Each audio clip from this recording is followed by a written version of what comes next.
She hadn't seen him in 18 years, and now, with nothing left, she sent one final letter. Goodbye. When Keanu Reeves read it, he froze. Was it too late to make things right?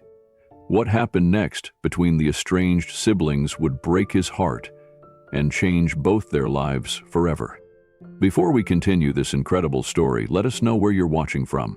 If you enjoy stories like this, subscribe to the channel, because tomorrow we have another inspiring story you won't want to miss. The envelope arrived on a Monday.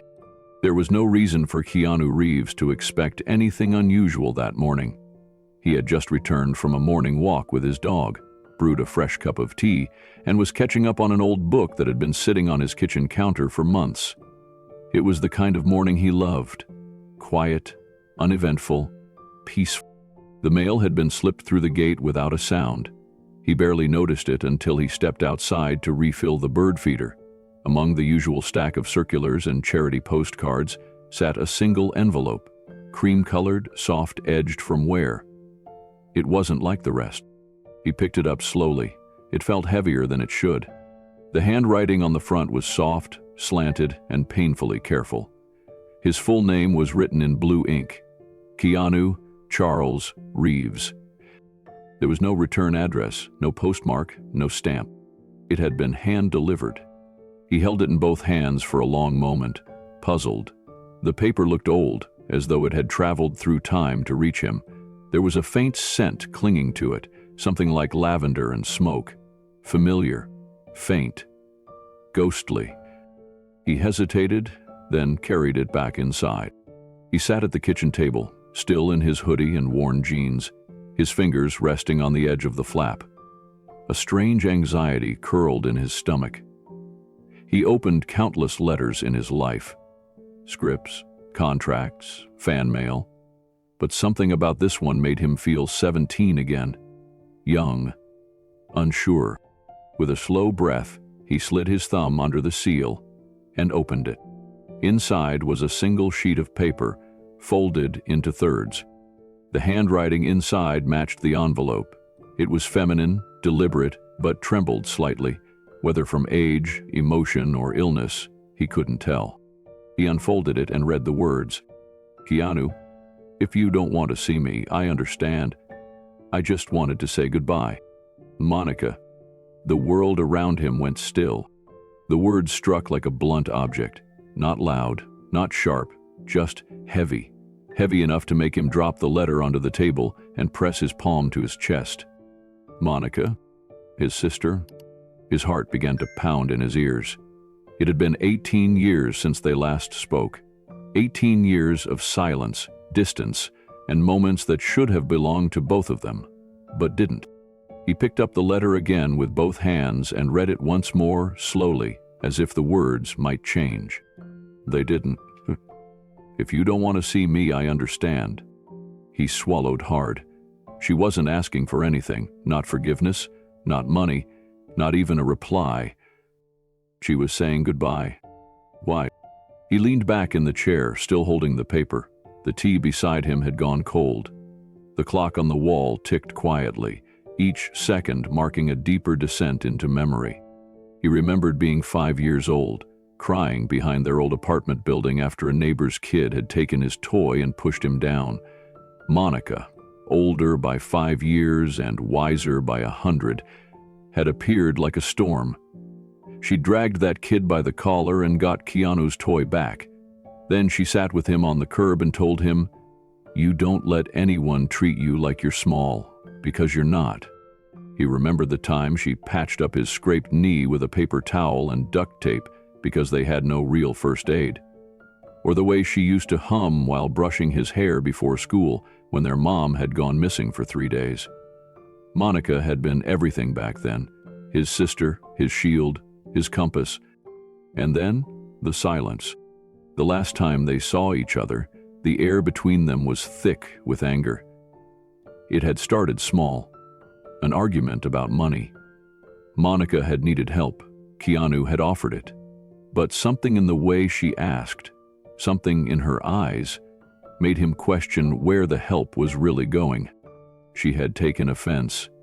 accused him of seeing her like the world saw everyone else, someone to fix, not someone to trust. Voices were raised, words were spoken that neither of them could take back. She walked out the door that day and never came back. He had wanted to call her. He had, so many times. But pride, fear, and confusion all built a wall between them that felt harder to climb the longer time went on. Every month that passed added bricks, until the silence became permanent.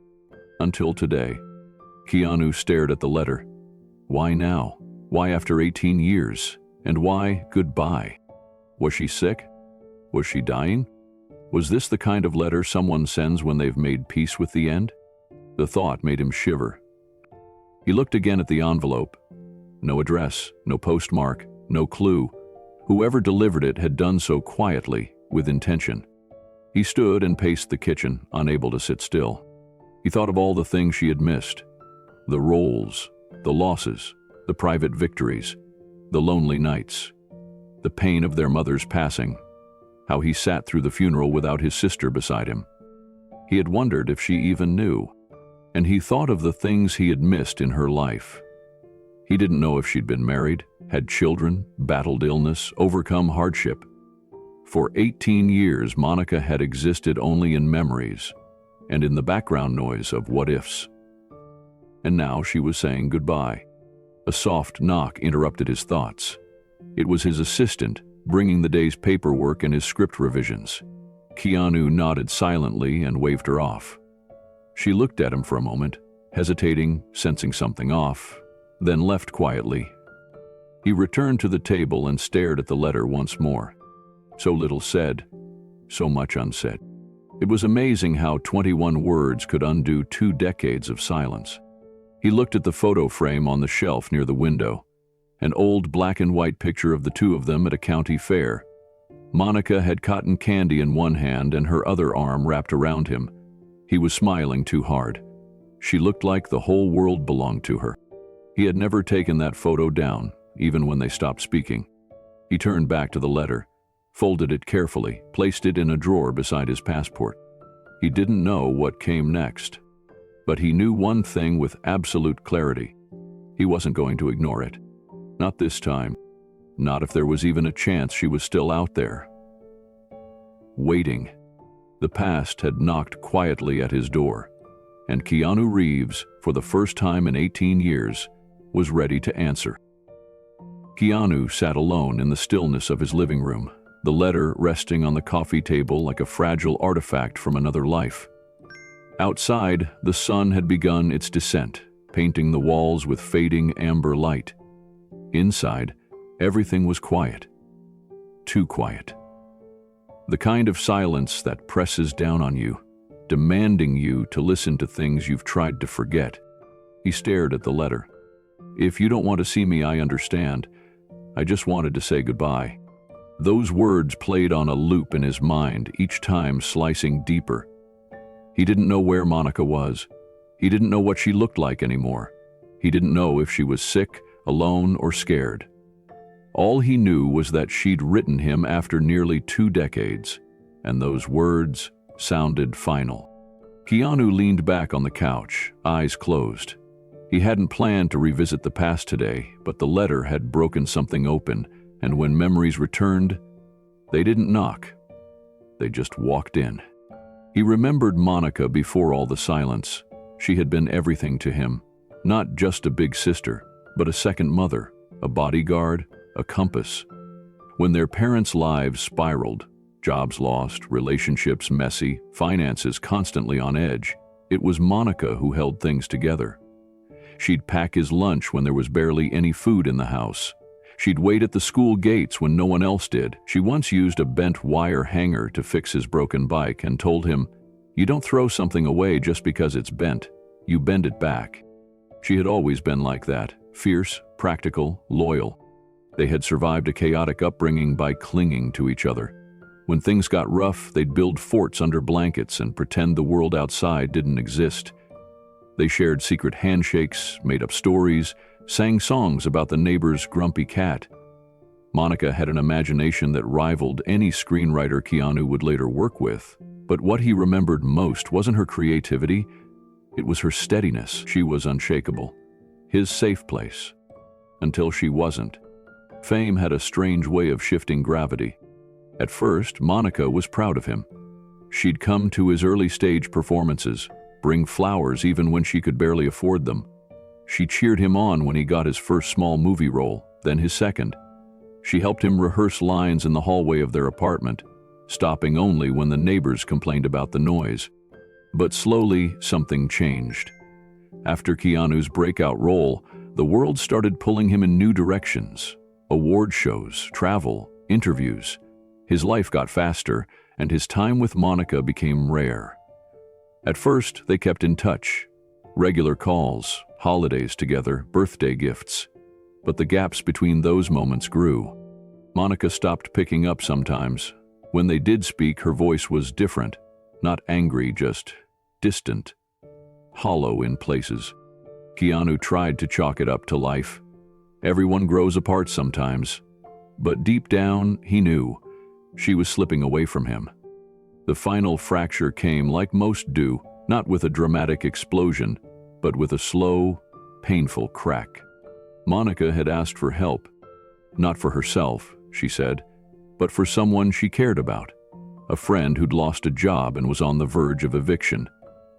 The request came quietly, almost hesitantly, over coffee during one of his rare visits home. Keanu had listened. He didn't flinch at the amount. He offered more. But something in him paused. A sixth sense that had developed over the years in Hollywood.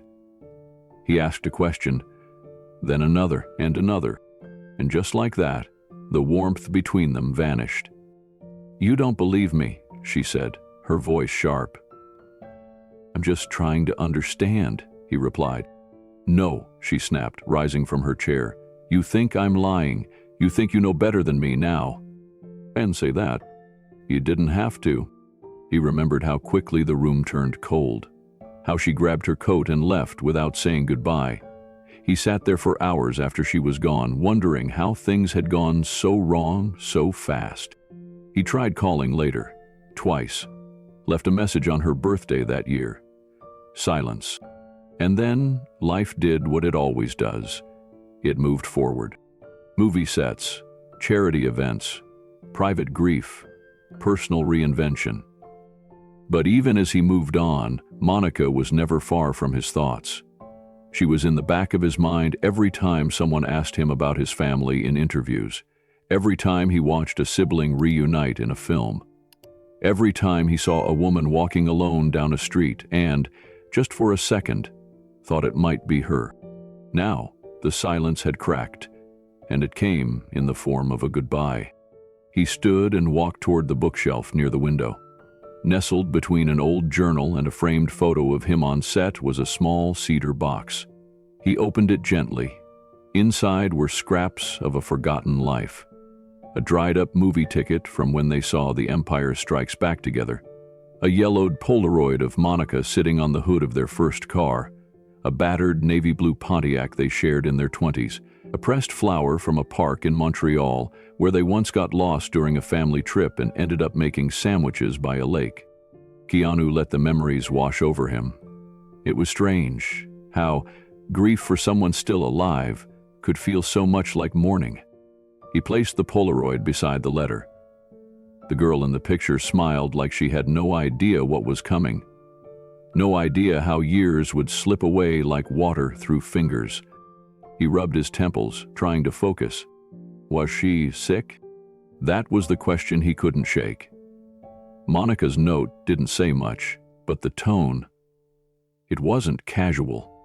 It felt like something someone writes when they don't expect a reply, when they're trying to make peace with whatever's left, when they've made a decision and don't want you to carry the guilt of not knowing. Keanu's mind spiraled through possibilities. Cancer, depression, homelessness, worse. What if she didn't have anyone else? What if she had reached the end of her rope? He couldn't sit still anymore. He paced the room, then finally pulled out his phone and dialed the only number from their childhood that still worked. An old friend of Monica's from high school, someone she'd been close with years ago. Voicemail. He hung up. Then he called a second number, an old landlord Monica had once mentioned in passing. Disconnected. Finally, he texted his assistant. I need help finding someone, quietly. The reply came in less than a minute. I'm on it. He sat back down, the letter now folded again and resting in his palm. She had reached out, and he hadn't missed it. Not this time. If she was in trouble, he'd find her. If she was saying goodbye because of guilt, he'd forgive her.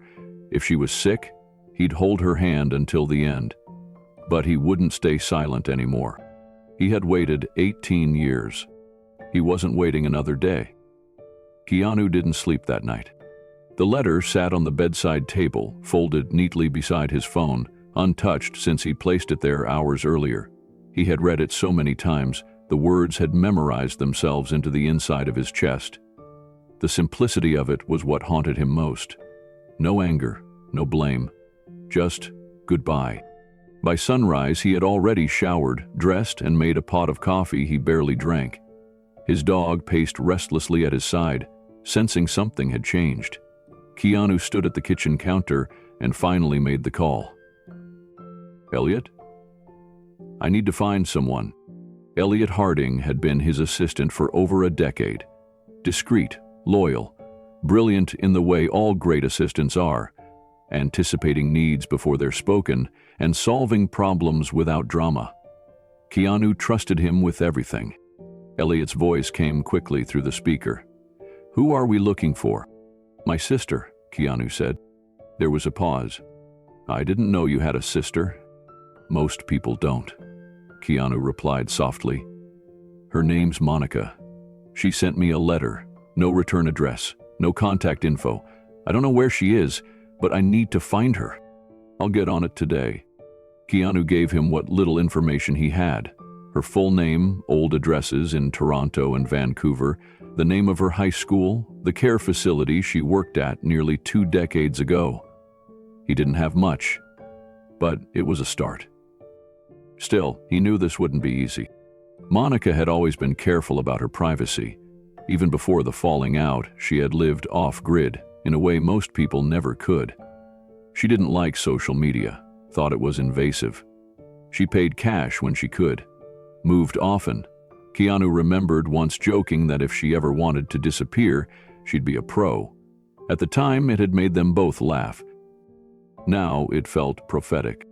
Elliot brought in a private investigator within 48 hours. Her name was Maya Castillo, former LAPD, late 40s, calm and focused. She had kind eyes and a quiet energy, the kind that made you want to tell the truth. Keanu met with her privately, in a small office tucked behind a bookstore in West Hollywood. He slid Monica's letter across the table without a word. Maya read it once, then again. She didn't speak until she'd folded it with reverence. She hasn't reached out in 18 years? She asked softly. No, Keanu said. Not a word until this. Maya paused. This kind of letter, it usually means one of two things. Either she's finally ready to reconnect, or she thinks there isn't time left. Keanu nodded slowly. That's what I'm afraid of. Are you prepared? She asked gently, for the possibility that she doesn't want to be found. He hesitated. I just need to know that she's okay. Even if she never wants to see me again, I need to know. Maya agreed to take the case. The search began with public records. Monica had no registered vehicle, no property in her name, no recent credit activity. Her last known employment record was from 2009. There were no utility bills, no social media, no phone number on file. She hadn't renewed her driver's license in years. It was as if she had simply faded from the grid. Keanu followed every update with growing restlessness. He threw himself into work by day, reading scripts, taking meetings, but at night he pored over old keepsakes and photographs. There were so many. Pictures from when they were kids at the beach, covered in sand and sunburns. A photo booth strip from their early 20s, both wearing sunglasses indoors. Monica's handwriting on a birthday card he'd kept for no reason other than the way she'd signed it, "Your forever sister." He reread that card over and over. He wasn't sure if he was comforting himself or punishing himself. Every 3 days, Maya checked in. A Monica Reeves in Kansas, wrong age. A medical record in Nevada, wrong blood type. A death certificate in Oregon that made Keanu's hands go cold, but it was someone else. Each dead end felt heavier than the last. One night, as rain drizzled over Los Angeles, Keanu sat on the floor of his living room, surrounded by family albums. His dog lay at his feet. On the television, an old black and white movie flickered with the volume low. He wasn't watching. He was lost in a photo. Monica holding a birthday cake, her eyes closed as she made a wish. He wondered what it had been. He realized how little he truly knew of her adult life. She had been his entire world once, and then they became strangers. Another week passed. Then, on a quiet Thursday morning, Maya called. "I may have something," she said, her voice more measured than usual. Keanu's heart stuttered. "Where?" "A trailer park just outside Tucson, Arizona," she said. "I found a woman named Monica R. Fan. Reeves was her maiden name.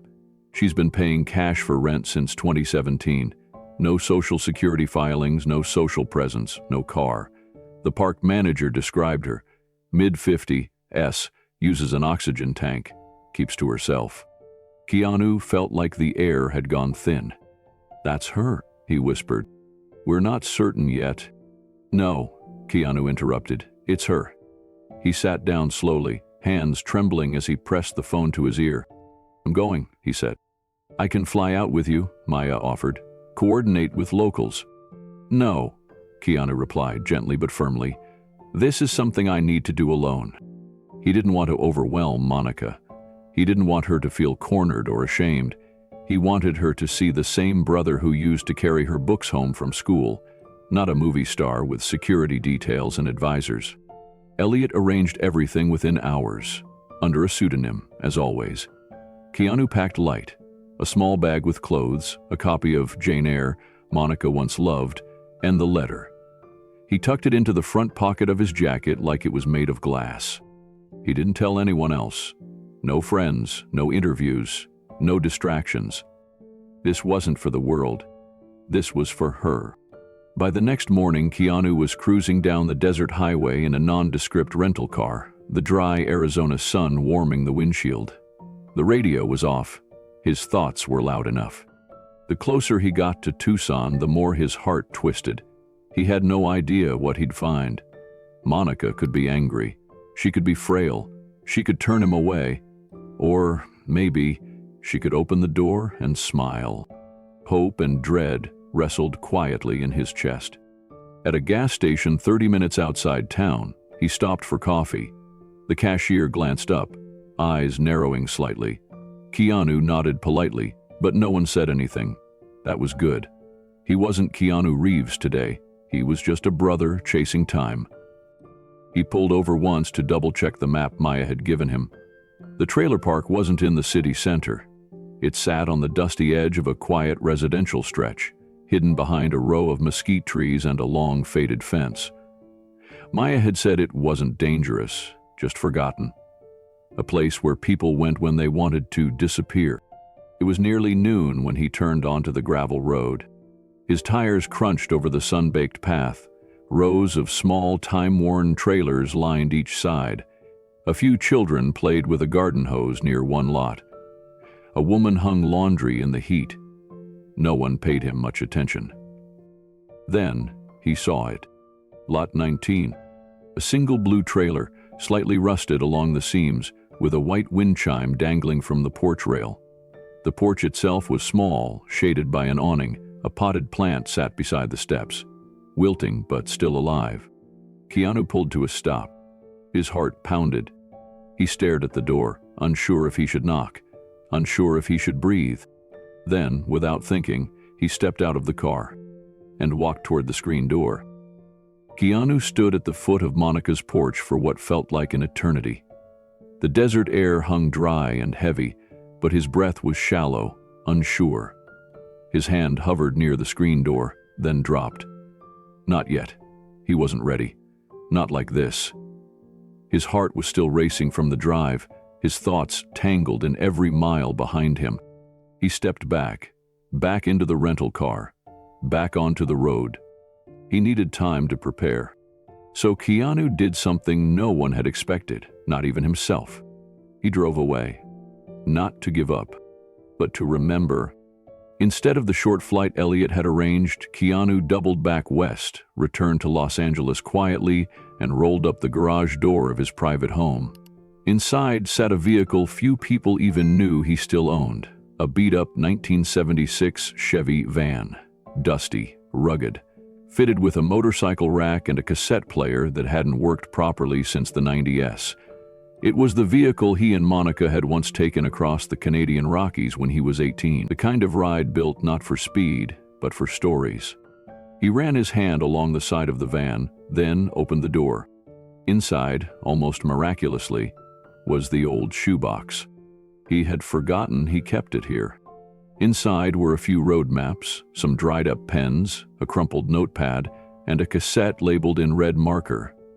Keanu's Mix. Do not touch. The handwriting was unmistakably Monica's, blocky, bossy, endearing.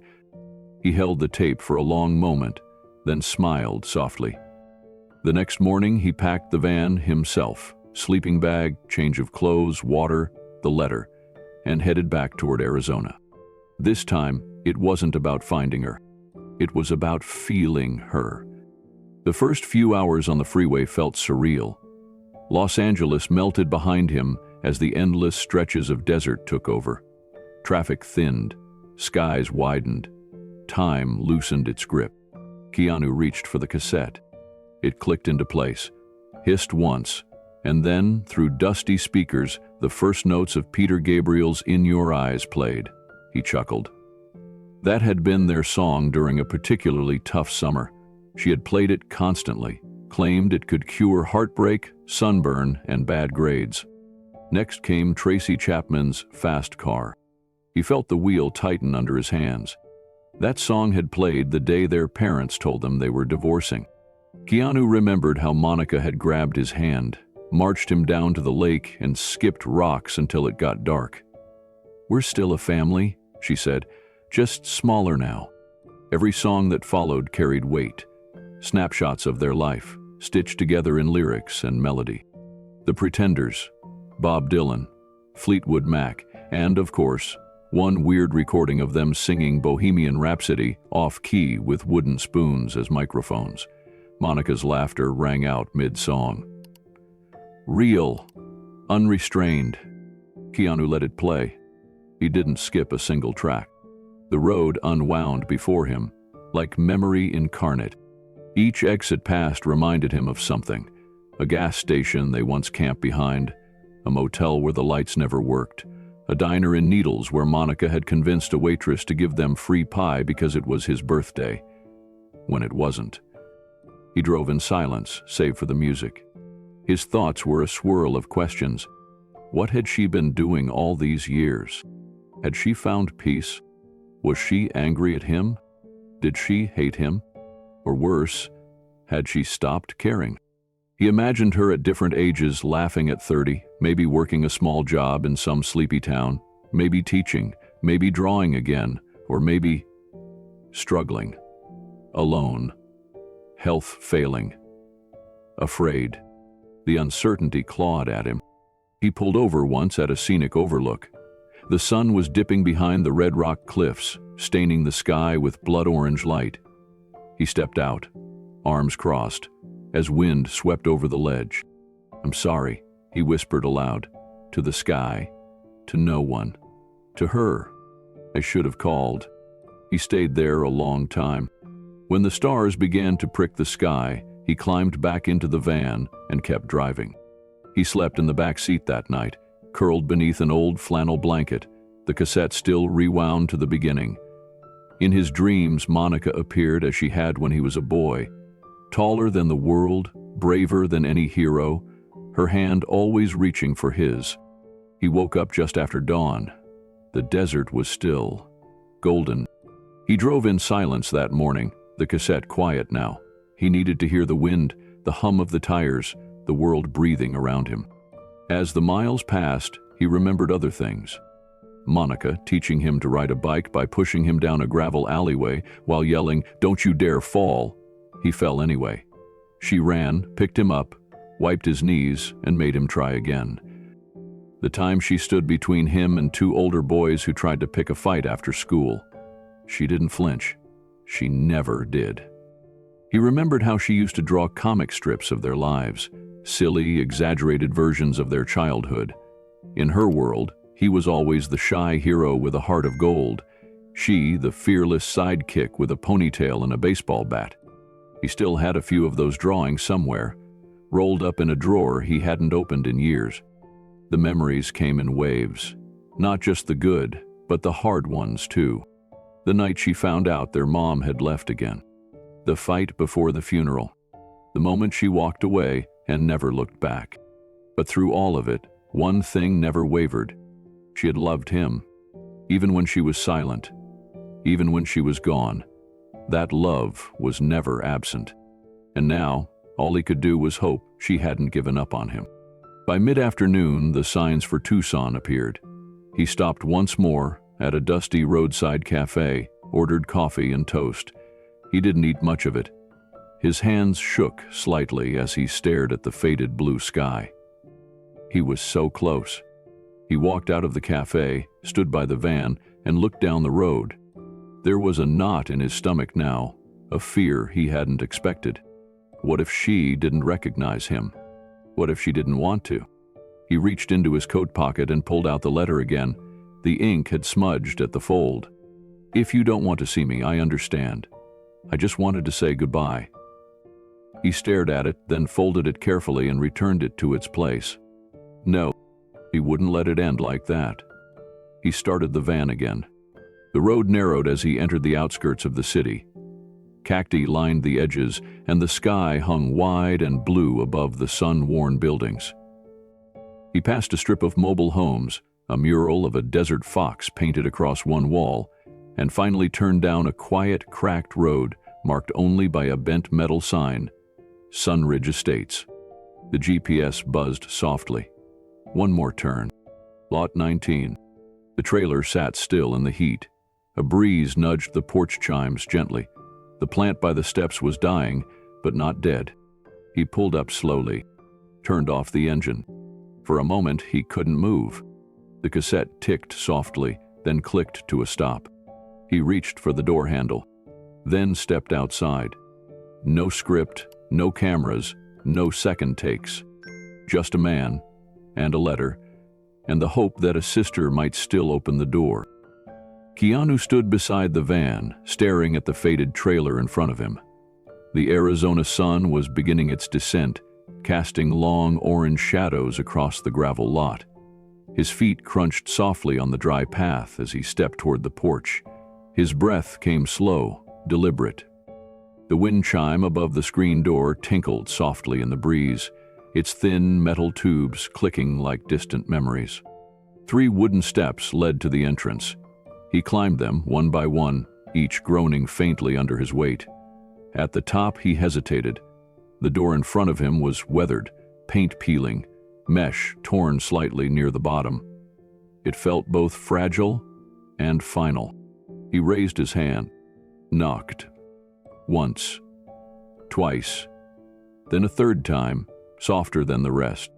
He heard nothing at first, no movement, no response. His chest tightened. But then, softly, like sand shifting, he heard a shuffle, the sound of something dragging. Then a faint click. The door opened an inch, held by a chain.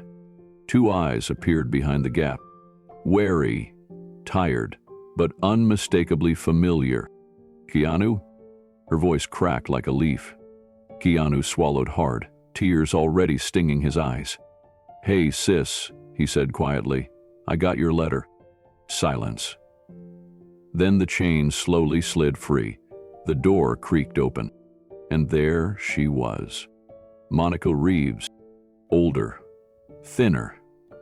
Her hair was now streaked with gray, pulled back into a loose braid. Her shoulders were narrow beneath a faded sweater. An oxygen tank sat beside her in a wheeled carrier, the tube resting lightly against her cheek, disappearing into her nose. But the moment she stepped into the light, Keanu saw it. She was still Monica, the girl who used to make him laugh until he snorted soda through his nose, the one who taught him to ride a bike, who stood up to bullies twice her size, the girl who carried the weight of their childhood on her small back so he didn't have to. She blinked, eyes glassy. You came." He took a slow breath. "Of course I did." She stared at him, still unsure if he was real. "I wasn't sure if the letter would even get to you. I didn't know where to send it. I think it was meant to find me," Keanu said softly. She looked down, visibly trembling. Her hands gripped the frame of the door like it was anchoring her. I don't know what to say," she whispered. He stepped closer but kept his distance. "You don't have to say anything right now." She nodded once. Then, without another word, she stepped aside. "Come in." Keanu walked slowly across the threshold, ducking slightly through the narrow doorframe. The trailer was small, lived in, the scent of lavender mixed with old wood and something faintly metallic from the oxygen machine. There were no signs of luxury, but it was clean. A small kitchenette, a worn armchair, a neatly made bed tucked into the corner, and a round table with two mismatched chairs. A photo sat on the shelf above the TV. It was them, years ago, both grinning, arms wrapped around each other, standing in front of a snowman. Keanu stared at it. "You kept that," he said. Monica followed his eyes. "It's the only one I didn't burn." He turned to look at her. She smiled faintly. "That was a joke." He let out a breathy laugh, half relief, half disbelief. "Sit," she said, motioning to the couch. He did. She sat slowly across from him, her oxygen tank clicking gently as it adjusted. For a long while, they didn't speak. The silence between them was vast, but not empty. It was full, heavy with years. Monica broke it first. "I wasn't sure if you'd want to see me. I wasn't sure you were still alive," he said. They both flinched. Keanu reached into his coat and pulled out the letter. He handed it to her. She stared at it for a long time, fingers tracing her own handwriting. "I almost didn't write it." "Why did you?" She looked up. "Because I didn't want to die without saying something." Keanu's jaw tensed. "Are you dying?" She nodded slowly. "COPD, diagnosed 4 years ago. Got worse last year. They say I've got a little time, but I feel it, you know. My body's tired." He leaned forward. "Why didn't you tell me sooner?" "Because I didn't think I deserved to." Keanu looked at her, stunned. She continued, voice trembling. "I said awful things. I walked away. I blamed you for things that weren't your fault, and I told myself, maybe it was better for you to forget me." His hands clenched slightly. "You're my sister. I never forgot you. I couldn't." Tears slipped from her eyes. She wiped them with the back of her hand. "I thought about calling 100 times, but every time I picked up the phone, I froze." Keanu nodded. "I did the same." They sat in the stillness again, the weight of regret pressing against the walls. "Can I ask something?" she said. "Any way now." He looked at her gently. "Because I wasn't going to let the last words I ever heard from you be goodbye." She let out a shaky breath. "I missed you, Keanu, so much." He reached across the table, took her hand. "I missed you too." For a moment, they just held hands. Two people who had once shared everything, now relearning how to be family. She looked down. "I don't have much, just this place, some old books, a small pension." "I didn't come for things," he said. "I know, that's why I wrote to you." Keanu smiled faintly. "I brought something," he said, reaching into his jacket again. He pulled out the cassette. Monica gasped. "You kept it?"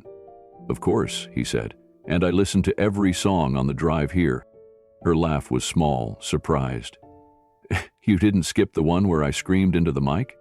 He grinned, not even once. The tension between them softened. Can I stay a while? He asked. She nodded. Please. He settled into the couch. She leaned back in her chair. Outside, the wind chime whispered again. It would take time to heal what had been broken, but the first step had been taken. And sometimes, that's all it takes. The Arizona sun had begun to soften by the time Keanu and Monica stepped out onto the porch. A warm breeze rolled through the dust, rustling the brittle leaves of the mesquite trees. The world outside her trailer was quiet, open, and achingly still. They sat in two old plastic chairs side by side, each with a mug of weak tea in hand. The wind chime above them tinkled lightly, a soft metronome to the stillness between words. Monica shifted her weight, glancing at him out of the corner of her eye. I don't usually sit out here with anyone, she said, but this feels right. Keanu nodded. I'm glad. She took a small sip, coughed once, then steadied her breathing. The oxygen tank beside her gave a faint hiss. He watched her silently, not with pity, but with memory.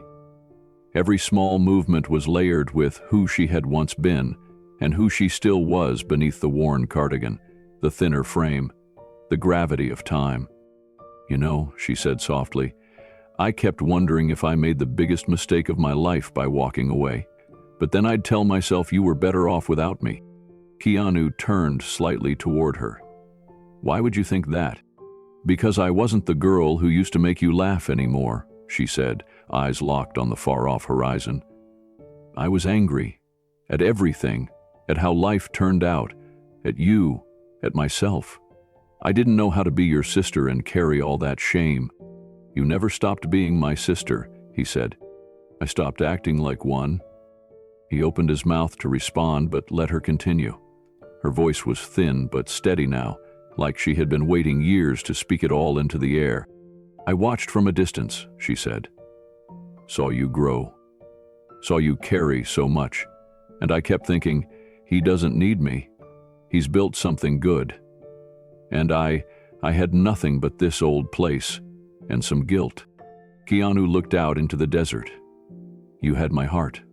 Always. You still do. Monica smiled faintly, then took another sip of tea. Her eyes shimmered in the fading light. There were nights, she said, when I'd lie here awake, thinking about that day in Toronto when I walked out. I remember the way you looked at me, like you wanted to chase me, but you didn't. I was afraid I'd make it worse, he admitted. You were so angry, and I was so tired. I told myself you needed space. She nodded. I did, but I didn't need silence. The words hung heavy in the air. The wind picked up a little, swaying the chimes into a soft, trembling chorus. I'd see articles about you, Monica went on. Stories about how kind you were, giving your seat to people on the subway, buying strangers lunch, riding your motorcycle with no security detail, and I'd think, the whole world sees him, and I'm the only one who doesn't. Keanu stared at the chipped mug in his hands. I was waiting, Monica. I never stopped waiting. I didn't know how to reach you. I didn't want to be found, she said. Not until I was sure I could handle the look on your face. I thought you'd hate me. He turned to her fully now, his voice low but firm. I never hated you, not once. I hated the silence. I hated the distance. But I never stopped loving you. She let out a slow breath, steadying herself. You're here now. That's more than I ever expected. They sat like that for a long moment, sipping tea, letting the wind speak when they couldn't. Then Monica said quietly, I was diagnosed 2 years ago, COPD, but I think it started long before that. All the smoking in my 20s. The stress, the loneliness. I ignored the signs, thought I could outwalk it. Keanu's face tensed, but he said nothing. Amy told me last winter to get my affairs in order, she continued. I didn't even have any affairs to get in order. No kids, no savings, no plan. Just a trailer and a couple boxes of memories. Keanu looked at her with soft eyes. You're not alone anymore. She smiled, thin and fragile. "I just wanted to see you one more time, that was all." "You don't have to stop at one," he said. "I might not get a second." "Then let's make this one count." She looked away, her face tightening. "I don't want to be your burden." "You're not. I don't want you to feel like you have to fix everything." "I'm not here to fix anything," he said gently. "I'm here because you're my sister and I love you." That's it. Tears slid silently down her cheeks. "I thought I lost you," she whispered. "You never did." They sat in silence again. A warm hush fell over the porch. Distant dogs barked somewhere. A car drove by slowly, crunching the gravel, then faded into the evening. "I kept your letters," she said suddenly. He blinked. "What letters?" "The ones you sent after I left. I didn't open them for years, but they're in a box. Every one." He exhaled, deeply moved. "I didn't think you read them." "Not at the time," she said, "but later, when I felt ready. They helped. I'd read them on bad days." "Then I'm glad I wrote them." Monica placed her hand on his. "You always did have a good heart." He looked at her, his eyes filled with emotion. "So do you." The wind chimes gave one last rustle, then quieted as the air grew still. "I don't know what comes next," she said. "For me, for us. We don't need to know," he replied. "We just have to show up." She leaned her head gently against his shoulder, eyes closed. He sat with her like that, in the golden light of the fading day, the weight of 20 years beginning to lift. Some things couldn't be rewritten, but they could still be finished right. The morning after their porch conversation, Keanu woke early, the trailer still silent around him. The sun had just begun to rise, casting soft orange hues through the dusty blinds. Monica was still asleep, curled under a thin quilt in her narrow bed. Her breathing was shallow but steady, the gentle hum of the oxygen machine the only sound in the room. Keanu stood quietly, staring at the refrigerator. He had opened it out of habit, intending to make coffee, but what he found made his heart sink. Inside were just a few items: half a loaf of bread, a nearly empty jar of peanut butter, a single apple wrapped in paper towel, and a carton of milk with a questionable expiration date. He closed the door gently and turned to the small cabinet above the sink. A couple of canned soups, one box of pasta, powdered creamer, a bag of instant oats. That was it. This wasn't just about a broken relationship anymore. This was about survival, about dignity, about the quiet battles Monica had been fighting without anyone knowing. He made a mental note to stock the fridge and pantry before the end of the day.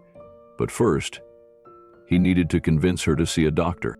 When she finally woke and shuffled to the kitchen, Keanu greeted her with a cup of warm tea. "Morning," he said gently. She nodded, her voice still groggy. "Didn't mean to sleep so late." "You needed it." They sat at the table, sipping in silence. Keanu cleared his throat. "I want to take you to a clinic today." Monica's hand froze mid-lift. "You told me you were diagnosed with COPD. I want to make sure you're getting the right care." She looked away. "I already saw a doctor, months ago.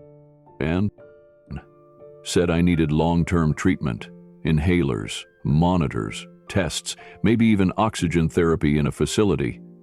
But I couldn't afford it." Keanu leaned forward. "Monica, I can help."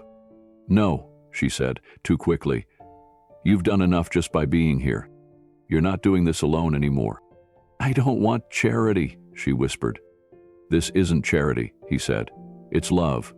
You were always there for me. Let me do this for you now." Monica sat still, her fingers tightening around the mug. "You don't understand, Keanu. I've been scraping by for so long, I don't know how to accept help anymore." He reached across the table, gently placing his hand on hers. Then, "Let this be the first time." She blinked back tears but gave a reluctant nod. By noon, Keanu had found a local clinic in Tucson that offered full diagnostics and pulmonary care. He didn't use his real name when he made the call, just explained that he was bringing in a family member who hadn't been treated in some time. The receptionist was kind, discreet, and found a spot for Monica that afternoon. The ride to the clinic was quiet. Monica stared out the window as desert plains gave way to strip malls and small medical plazas. She fidgeted with the hem of her shirt, her breathing audible, the oxygen tank hissing rhythmically at her side. "You okay?" Keanu asked gently. "I hate this," she muttered. "Being seen like this. Weak." He looked over at her, his voice steady. "Strength isn't never needing help. It's asking for it when you need it most." At the clinic, she filled out the paperwork slowly, her handwriting shaky. Keanu sat beside her the whole time, answering what she couldn't, gently guiding her when the questions got confusing. When the nurse called her name, she hesitated, then stood. Keanu started to rise, but Monica raised a hand. "I'll be okay." He nodded, watching her walk down the hallway alone, oxygen tank wheels creaking softly. It felt like waiting for her all over again. Nearly an hour passed. When the doctor finally emerged, he asked Keanu to step into a side room. "She's in stage 3, the doctor explained. "There's inflammation, airway damage, some scarring, but she's stable. With consistent treatment, she can improve her quality of life. It's not a death sentence, but it is progressive. Ignoring it will only make things worse." Keanu asked all the right questions, listening intently. He didn't show panic, only resolve. "What's next?" he asked. "We'll get her on proper inhalers, arrange regular breathing therapy, nutritional support, and home visits if needed. She'll need a more reliable oxygen unit too." Keanu nodded. "Do whatever she needs. Bill me directly. No insurance paperwork." He stepped out of the consultation room and waited quietly in the lobby. When Monica returned, she held a folder in her hand, her expression unreadable. "How bad is it?" she asked. He looked at her, his voice calm. "Manageable, but only if we start now." She nodded, though her hands trembled. "They said I'd need a better oxygen unit. I already told them to get it ready." Monica looked down, overwhelmed. "You did?" He smiled. "I told you, this is me returning the favor." She let out a quiet sigh. "I don't know how to accept that." You don't have to," he said. "Just live." Back at the trailer, Monica sat at the edge of the bed while Keanu restocked her fridge and pantry. He had stopped at a market on the way home, picking up fresh fruit, vegetables, soup, bread, tea, even small treats she used to love. He organized everything neatly, placing sticky notes with expiration dates, and arranged her meds on the counter. She watched from the doorway, eyes wide. "You didn't have to do all this." "Yes, I did," he said, "because I saw the empty shelves this morning. And I remember how many times you made dinner for both of us out of nothing when we were kids." Her voice cracked. "That was different." "No," he said. "That was love. This is the same." Later, Keanu quietly fixed the broken latch on her front door, replaced a flickering light bulb, and tightened the legs on a wobbly table. He made a list of what else needed repair: weather stripping, window sealant, steps that needed reinforcement. "I can get someone local to help with this," he told her. She didn't argue this time. The next morning, Keanu returned to the clinic with Monica for her first breathing therapy session. The staff had already arranged for a new oxygen concentrator. He carried it in himself, gently placing it beside her bed. The therapist, a woman named Rosa, showed Monica how to use it. Keanu sat quietly to the side, taking mental notes. He didn't interrupt, he didn't hover, he simply stayed. That evening, Monica walked through the trailer more easily. Her breathing was still labored, but her steps were steadier. When Keanu served her a bowl of warm vegetable soup, she laughed softly. "You cook now?" "Only for people who matter," he said. "I missed this." "Me too." After dinner, they watched a rerun of an old sitcom. Monica laughed at all the same lines, and Keanu laughed just hearing her again. Before bed, Monica paused at her bedroom door. "Thank you," she whispered. Keanu wrapped his arms around her. "You were always there for me," he said. "Let me do this for you now." And she let him. Fine. The days that followed unfolded in a rhythm neither of them had expected. Every morning, Keanu would make breakfast, usually oatmeal or eggs and toast, while Monica sat at the table sketching or sorting through paperwork. It had become their routine. Quiet, simple, restorative. She looked better already, less pale, more present. Her voice held a little more strength each morning. But the trailer needed help. Serious help. Keanu had made a quiet call to Elliot, explaining the situation. "I need a few trustworthy folks near Tucson, not flashy, just hardworking, discreet. People who can help fix a place that's been neglected." Within 24 hours, 2 local handymen and a retired plumber had been hired, along with a soft-spoken woman named Carmen, who specialized in mobile home repairs. They arrived in plain trucks with old tools and easy smiles. No one took photos, no one asked for autographs, they just got to work. The first priority was the roof. It leaked in one corner, just above the living room light. Every storm had worsened the damage. Next came the floors, parts of which had rotted beneath the kitchen sink and around the back door. Then there was the plumbing, rusted pipes, low water pressure, a bathroom faucet that whined like an old kettle. Keanu insisted on helping. He didn't stand around or delegate. He pulled on gloves, grabbed a paintbrush, and spent hours on the roof patching under the sun. When the floors were pulled up, he helped carry the debris to the dumpster. When the bathroom was gutted, he scrubbed the mold behind the old fixtures without a word. "I thought you were famous," Monica teased one afternoon as they both painted the living room walls. "I am," he said, "but I'm also your brother." She smiled. "You never did like sitting still. And you never did like beige," he added, glancing at the pale yellow shade she'd chosen for the walls. "Too many beige years," she replied. "Time for light." By day 3, the trailer already looked brighter, cleaned, renewed. Then came the boxes. They had moved most of the furniture out to deep clean the floors when Monica pointed to a low cabinet near the floorboard under her bed. "I haven't opened that in years," she said. Keanu knelt down and tugged gently at the panel. The wood stuck at first, swollen from years of humidity and disuse, but with one careful pull, it gave way. Inside was a single cardboard box. Dusty, duct-taped at the edges and stamped with a faded label, "Keep, Personal." Monica knelt beside him, coughing softly into her sleeve. "I forgot I even had that." Keanu pulled the box out slowly and placed it on the living room floor.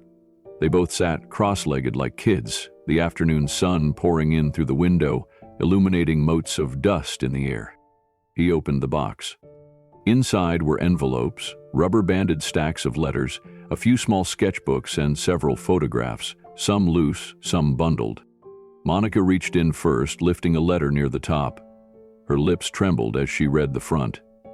"It's from Mom. I never answered it." Keanu leaned over to glance at it. "From Vancouver, 1992. She wanted to visit, I told her not to." She placed it down, gently, then picked up another bundle. "These are yours," she said. "Every letter you ever sent me." He stared. "You kept them?" "I never threw them away. I just couldn't read them for a long time." They sifted through the contents together. Old concert stubs, a friendship bracelet he barely remembered making, a napkin with a drawing Monica had done of him as a teenager, leaning dramatically against a jukebox. Then at the bottom, wrapped in tissue, was a single photograph. Keanu lifted it slowly and froze. It was him and Monica, maybe 17 and 20, standing in front of the broken-down house they grew up in. He had one arm slung around her shoulder. She was mid-laugh, her eyes bright. Behind them, the porch sagged and the screen door hung crooked. He stared at it. "Where did you get this?" he asked. "I took it the week before you left for California." "I don't remember it." "I do," she said softly. "I kept it because that was the last time we were okay." Keanu didn't speak for a long time. He held the photo like it was made of glass. "I look like a kid," he murmured. "You were," Monica said, "but you were already carrying so much." He turned the photo over. On the back, in Monica's handwriting, were 4 words: "Before everything went quiet." His chest tightened. "I was scared," he admitted, "of leaving, of what would happen to you when I did." Monica nodded. "And I was scared of staying, of being stuck, of not being enough." They sat there in silence, surrounded by their past. "You know," Monica said slowly, "I used to look at this picture whenever I felt lost, just to remind myself there was a time when we were strong." Keanu looked over at her. "We're still strong." "Maybe," she whispered. "But we're different now." He smiled faintly. "That's not a bad thing." He placed the photo carefully on the table, smoothing the edges. "I want to frame this," he said. "Hang it up, right by your front door." Monica raised an eyebrow. "Why the front door?" "So every time we leave, we remember where we came from." She smiled. "That's poetic." He shrugged. "I've had a lot of time to think." That night, after the workers had packed up and left, Monica and Keanu sat on the front steps of the trailer. The repairs weren't finished, but the difference was already profound. The roof no longer leaked. The living room glowed with fresh paint. The trailer smelled like lemon cleaner and hope. Monica handed Keanu another letter from the box. It was one he didn't remember writing. "Read it," she said. He unfolded the page slowly. The ink had faded in places. "Monica," it began, "I don't know where you are right now, but I hope you're safe. I hope you're still drawing. I miss your laugh. I miss how you used to hum when you made eggs." He stopped. Monica's eyes were wet. "You remember that?" He nodded. "Every morning?" They didn't say much after that. They didn't need to. Later that night, Monica brought out a worn photo album she hadn't touched in over a decade. The cover was cracked and faded, but her hands moved over it reverently. She handed it to Keanu. "You'll probably laugh," she warned. He opened it and did laugh. Inside were snapshots of terrible haircuts, awkward birthdays, childhood Halloween costumes. Monica in overalls with a slingshot in her pocket. Keanu in a too-big leather jacket, trying to look cool and failing. "You kept all this?" he asked, grinning. "I didn't have much else. These were my proof we were real once." They flipped through page after page, each memory tugging at places in his heart he thought he'd forgotten. A birthday card from their dad, a clipping of Keanu's first role in a student film, Monica's sketch of their old apartment above a laundromat. They reached the last page. It was blank. Monica looked at it thoughtfully. "I guess I stopped adding after we stopped talking." Keanu stood, walked to the shelf, and picked up the photo of them in front of the old house. "Let's fix that," he said. He slipped the photo into the final sleeve. She smiled through tears. "That's the first thing we've added in 20 years. He leaned down, kissed the top of her head gently. "It won't be the last." The next morning, Keanu made coffee and stepped outside to catch the sunrise. Monica joined him, wrapped in a sweater. "I used to watch the sun rise and wonder if I'd see another one," she said. He looked at her, then back at the sky. "Now you know. You will." She reached for his hand. They stood together in the stillness. Inside the trailer, the walls were still drying. But something else had already healed.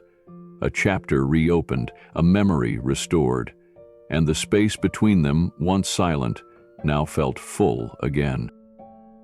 The air inside the trailer had grown still that night. A monsoon storm had passed hours earlier, leaving the desert air unusually cool. Outside, the wind had calmed to a gentle whisper through the brush. Inside, Keanu was folding up some towels he'd brought back from a small store in town when he heard something faint, almost too faint to notice. It was a sound he hadn't heard from Monica since arriving. Crying. He paused in the hallway, towel still in hand, and listened again. Soft, muffled sobs, coming from the direction of her bedroom. He walked slowly to her door, knocked gently. "Mon?" he said, voice quiet. No answer. He pushed the door open just an inch. She was sitting on the floor beside the bed, wrapped in a blanket, knees pulled to her chest. Her face was red, eyes swollen. She didn't look up. "Can I come in?" She gave a small nod. Keanu stepped inside, sat beside her on the floor without saying a word. The silence stretched between them like a bridge neither knew how to cross. After a while, she spoke.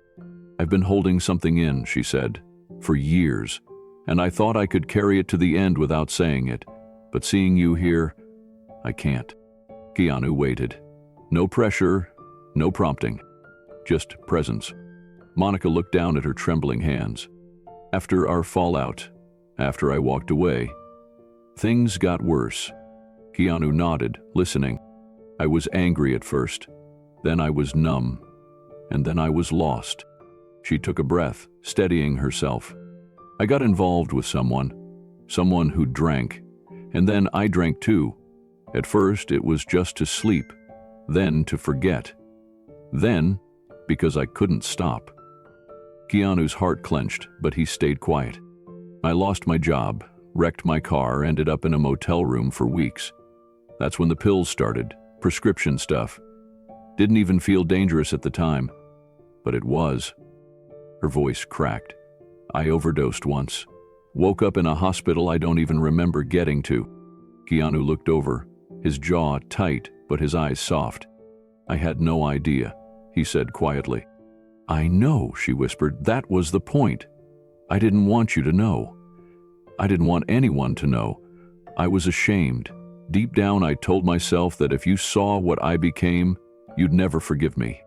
She turned her face toward him, barely able to meet his eyes. "You were on magazine covers. You were starring in films, doing interviews, living this life that people admired. And me? I was slipping into the kind of world people try to forget exists." Keanu's hands rested calmly in his lap. "But you came back." Monica let out a shaky breath. "Not right away. I went into rehab twice. The first time was court-mandated. I was bitter and angry the whole way through. I didn't take it seriously.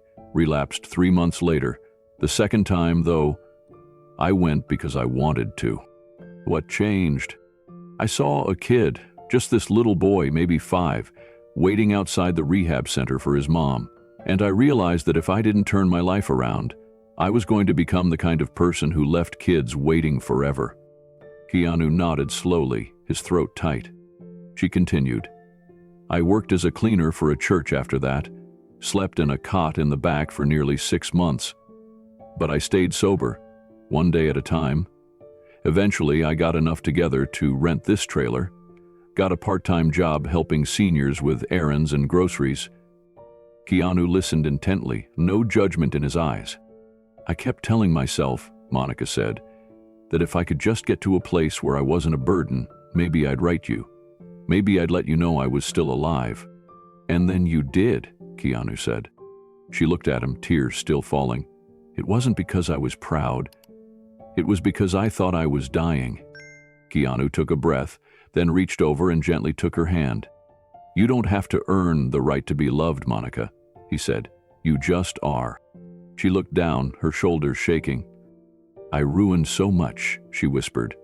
"Our bond, my health, my future, I threw it all away. And the hardest part? I can't blame anyone else. Not Mom, not you, just me." "No one goes through that alone," Keanu said softly. "You were hurting long before the drinking started." "I was," she admitted. "And I didn't know how to talk about it. We weren't exactly raised to open up, you know." Keanu gave a small smile. "No, we were raised to survive." Monica nodded, eyes distant. "There were days I didn't think I deserved to get better," she said. "I thought my story would just end, quietly, in some trailer like this. No one to miss me." "You were wrong," Keanu said. She looked up again, slowly. "I missed you every single day," he continued. "I didn't know where you were, but I felt it, something missing, a silence that never fit." Monica sniffled, wiping her eyes with her sleeve. "You always were better with words than me." "I just had more practice," he said. "You wrote stories with your drawings." They sat together in that dim room, the old blanket pulled around their shoulders. The storm had passed hours ago, but the emotional weight still lingered. Monica leaned her head on his shoulder. I was scared you'd be disappointed in me. I'm proud of you, he said. She blinked, stunned. I mean it. You crawled your way out of a place most people never leave. You fought. You're still fighting. I'm tired, she whispered. I know, but you're not alone now. She closed her eyes, a tear slipping free. Thank you for coming, she said. Thank you for writing, he replied. The room grew quiet again, but this time it was peaceful, the kind of silence that didn't demand to be filled. Monica lifted her head and looked around her room. The water-stained ceiling now patched, the floor no longer creaking beneath her bed. This place, it feels different now. It feels like hope, Keanu said. She smiled gently. You really are poetic these days. He shrugged. You make it easy.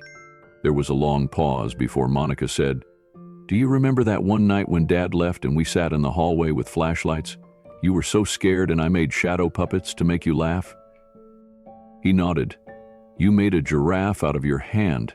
It barely looked like anything, but I laughed until I cried. Monica smiled. That's how I want you to remember me. I remember you as the one who held me together when everything else was falling apart. Her eyes shimmered. That's what makes this so hard.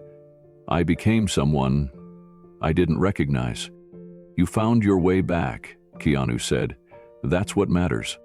A soft knock came at the door.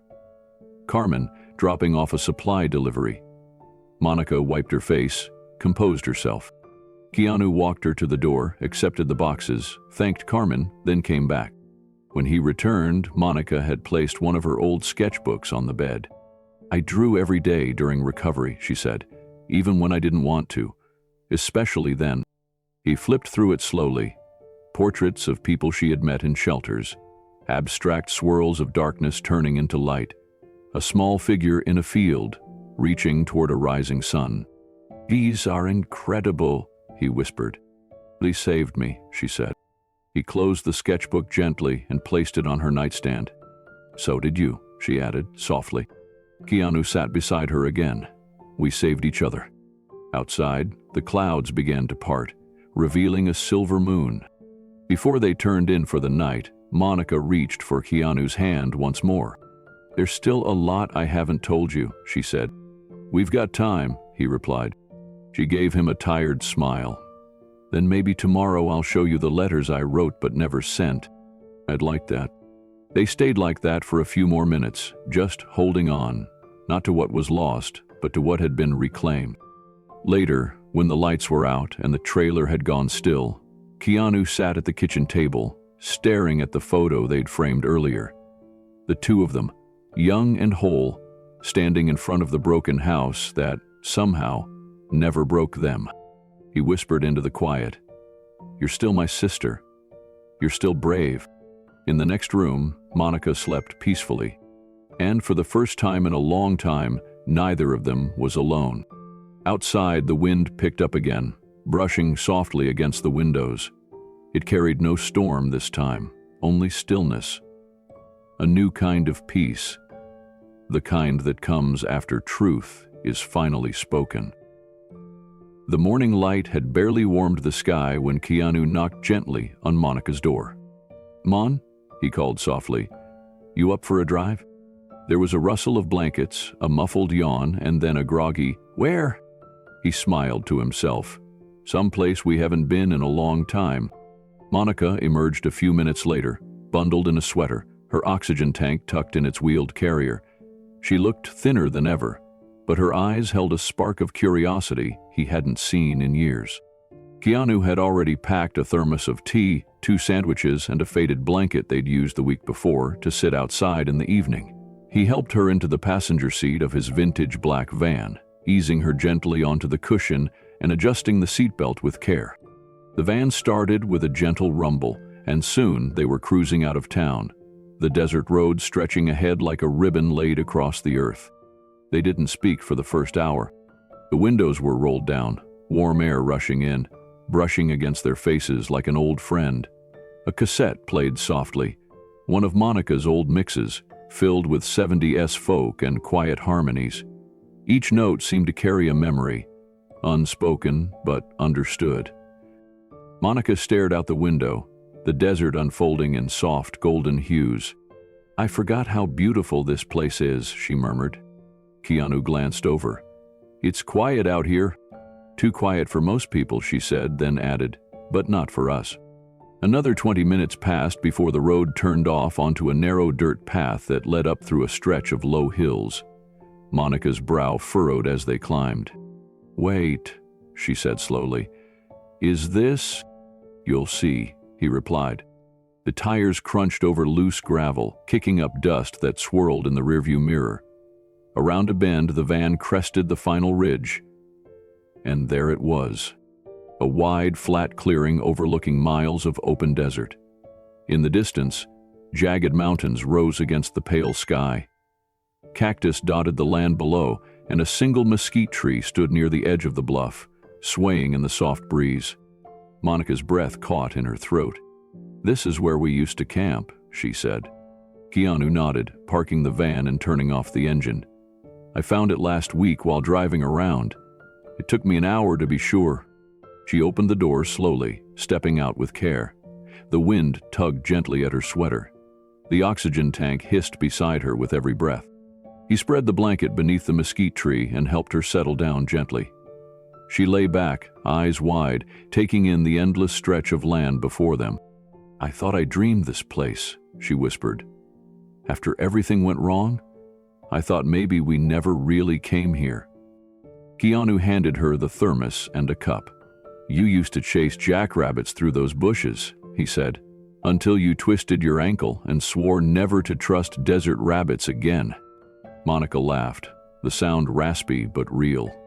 "And you brought a flashlight to bed because you were convinced coyotes would drag you out of the tent."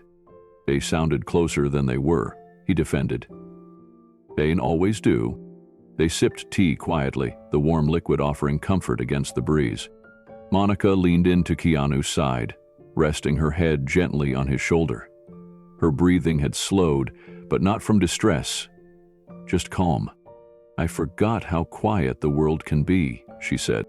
He didn't respond right away. Instead, he wrapped an arm around her and looked out toward the sun, which had begun its slow descent. The sky turned amber, then rose, then gold. Birds circled in the far distance. The hush between gusts of wind was so complete, it felt sacred. Keanu closed his eyes. In that moment there was no past, no arguments, no pain, just two siblings sitting beneath a desert tree, watching the earth breathe. "You think this will be our last trip?" Monica asked after a long time. He looked at her, then at the view again.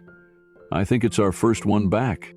Monica smiled, eyes fixed on the horizon. "You always know the right thing to say."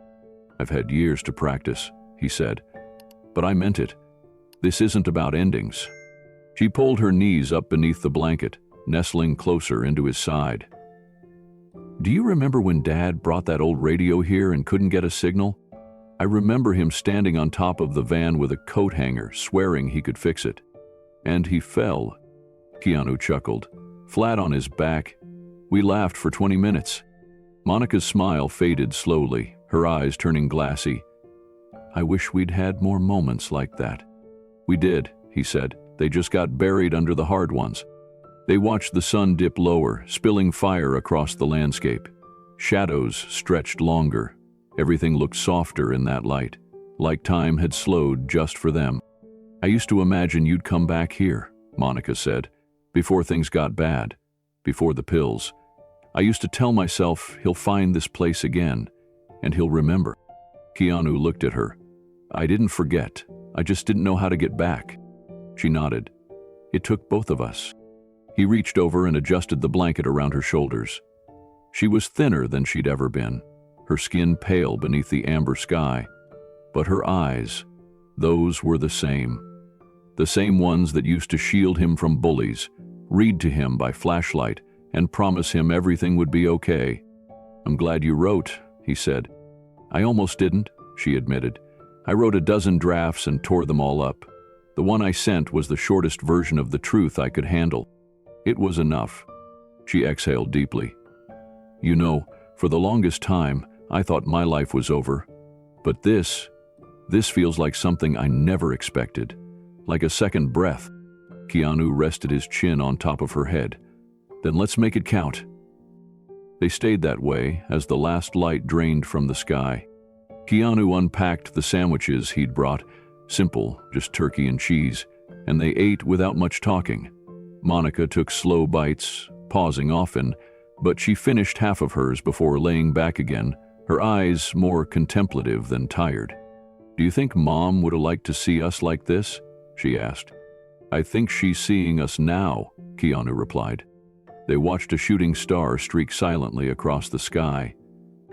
"Make a wish," she whispered. "I already got mine," he said. Monica turned to look at him, her expression soft. "You know what's strange?" she said. "All those years I spent angry or ashamed, I thought the silence between us would last forever. But now, it feels like it never really won." "It didn't," Keanu said. "It just waited until we were ready." Monica closed her eyes. The wind picked up slightly, brushing her hair across her face. Keanu gently tucked it behind her ear. When the stars had taken full hold of the sky, they packed up slowly. Keanu helped her back into the van with quiet care, covering her with the blanket as she leaned against the window. As they drove back, Monica fell asleep to the rhythm of the road. Keanu glanced over at her in the moonlight. Peaceful, serene, her breathing steady. And for the first time in what felt like forever, he didn't feel haunted by the past. He felt whole. The desert passed by outside, but something in him had returned to that ridge, to the little boy staring up at the stars, not knowing the future, only hoping it held love. Tonight it did. And in the silence between the songs on the cassette, Keanu smiled. Because sometimes the quiet speaks the loudest. Monica's birthday crept up quietly, just like everything else in her life had these days. She hadn't mentioned it once. No countdown, no subtle hints, no special request for her favorite dessert or flowers. It had passed unnoticed for so many years, she had stopped expecting it to be anything more than another day. But Keanu remembered. He had seen the date circled faintly on a calendar pinned behind her fridge. The ink had nearly faded. April 14th. A Wednesday. He said nothing at first, just quietly started making calls. Elliot helped track down a few names from Monica's past. People who had meant something once. An art teacher from high school, a neighbor from the complex where Monica used to live in Pasadena. Even Mary Jo, her best friend from their teenage years who had moved to Phoenix and hadn't spoken to her since the early 2000s. Every person he reached out to answered with warmth and tears. They hadn't forgotten Monica. They had just lost her in the noise of years and change. When they heard what the gathering was for and who was behind it, they said yes without hesitation. Meanwhile, Keanu enlisted Carmen and a few other locals to help decorate the front yard of Monica's trailer. They strung up lights from the porch to the trees. Paper lanterns hung in soft colors. A folding table was dressed in a linen cloth with a simple bouquet in the center. He kept it small, intimate, nothing flashy, just enough to feel like something special. On the morning of her birthday, Keanu made her pancakes, thin, golden, and soft, just the way she liked them when they were kids. He sang happy birthday in an off-key whisper, and she laughed, the sound hoarse but lighter than it had been in months. "You remembered?" she said. "Of course I did." He helped her dress and told her they were going to sit outside for some fresh air. The breeze was gentle. The air smelled like spring. She had no idea what waited beyond that door. Keanu opened the screen door slowly and helped Monica step outside. She froze. The yard was filled not with strangers but with faces she hadn't seen in decades. Mary Jo stood near the gate, holding a small wrapped gift and wiping her eyes. Her high school art teacher, Mr. Danielson, stood beside her, with a proud, sheepish smile. Even Mrs. Granger, the retired neighbor, who used to sneak Monica cookies and kind words when she came home late from art school, was there. Monica's hand flew to her mouth. The lights twinkled gently in the afternoon sun. Paper streamers fluttered in the breeze. A string of tiny birthday cards hung from the porch rail, clipped with clothespins like miniature flags of memory. "Oh my God," she whispered. "How?" Keanu didn't speak. He just placed a hand on her shoulder and walked beside her. Applause broke out, gently, and a few people called her name. "Happy birthday, Monica. You look beautiful. It's been too long." Monica's knees buckled slightly. Keanu tightened his grip on her elbow and guided her toward a cushioned chair placed perfectly under the awning. Mary Jo approached first, eyes shimmering. "I thought I'd never see you again." Monica reached for her and they embraced, quietly, tightly, as if neither dared speak too loud and ruin the fragile beauty of the moment. "You remembered me," Monica said. "Of course I did," Mary Jo replied. "I never stopped hoping you'd come back." The others took turns greeting her. Some brought photos from the past, some just brought hugs. Others brought homemade food, potato salad, cornbread, lemon cookies Monica used to bake and share. Keanu stood off to the side, letting her have the spotlight, watching every moment with a quiet, almost paternal pride. After everyone had greeted her, he stepped forward with something in his hands. A thick, cloth-bound scrapbook. He handed it to her carefully, like it was fragile. "What is this?" she asked. "Something you didn't know the world needed to say." Monica opened the scrapbook gently, her fingers trembling. On the first page was a photo of the desert ridge where she and Keanu had sat days before, the sunlight casting golden halos across the brush. Beneath it, in neat handwriting, were the words, "For the woman whose story reminded us that healing is real." She turned the page. The next spread held printed letters, dozens of them, from people she didn't know. "I don't know your name, but I heard your story. I just want you to know. I've been there too, and I'm still here. Thank you. I haven't spoken to my sister in 12 years. After hearing what you went through, I picked up the phone. We talked for 3 hours. Thank you for the courage. I lost someone to addiction, but your journey helped me forgive them, helped me forgive myself." Each letter different, each one a thread in a tapestry of unseen lives. Tears rolled down Monica's cheeks as she turned page after page. Some had drawings, some had poems. One had a photograph of a sunrise, labeled, "The day I decided to try again." She couldn't speak. Her hands covered her face, and her shoulders shook with sobs. Keanu knelt beside her, placing a gentle hand on her back. "You didn't need to be famous to change people," he said softly. "You just had to be brave." She pulled his hand into hers and held it tightly. "They don't even know who I am," she said. "They don't need to," he replied. "Your story did the talking." When she could breathe again, she looked around at the people gathered. Faces from her past, voices from the present, and letters from the world. It was more than a party. It was a reckoning, a restoration, a celebration of a life that hadn't ended in silence. "You did this," she whispered. "We did this," Keanu corrected. "You wrote the first line. I just made sure the world read it." Monica laughed through her tears. "This is the best day I can remember." "And there are more coming," he said, starting with cake. Carmen brought out a cake, simple, homemade, with vanilla frosting and bright blue candles spelling 60. The crowd sang, soft and off-key, but filled with love. Monica blew out the candles in one breath, her eyes closed as if whispering a wish too sacred to say aloud. After the cake had been cut and passed around, people stayed. They lingered longer than expected, reluctant to let the night end. Laughter drifted through the air. Someone played guitar quietly in the corner. Children chased each other through the streamers as the sun began to dip behind the hills. Monica sat in her chair, wrapped in a shawl someone had brought her, and simply watched. Watched it all, like a painting she thought had been lost but had somehow been restored before her eyes. When the last guest hugged her goodbye and the stars began to show, Keanu started gathering plates and cups. Monica reached out and caught his hand. "Don't clean yet," she said. "Just sit." He did. They sat side by side on the steps of the porch, the lights twinkling gently above them. "Why'd you go through all this?" she asked, voice soft. "Because I wanted you to feel what I feel every time I see you smile," he said. Monica leaned her head against his shoulder. "I wasted so many years." "No," Keanu said. "You survived them." She closed her eyes and sighed. "I didn't think I'd make 60. "You didn't just make it," he whispered. "You arrived." They sat in silence, listening to the wind, to the distant laughter of neighbors, to the echo of memories.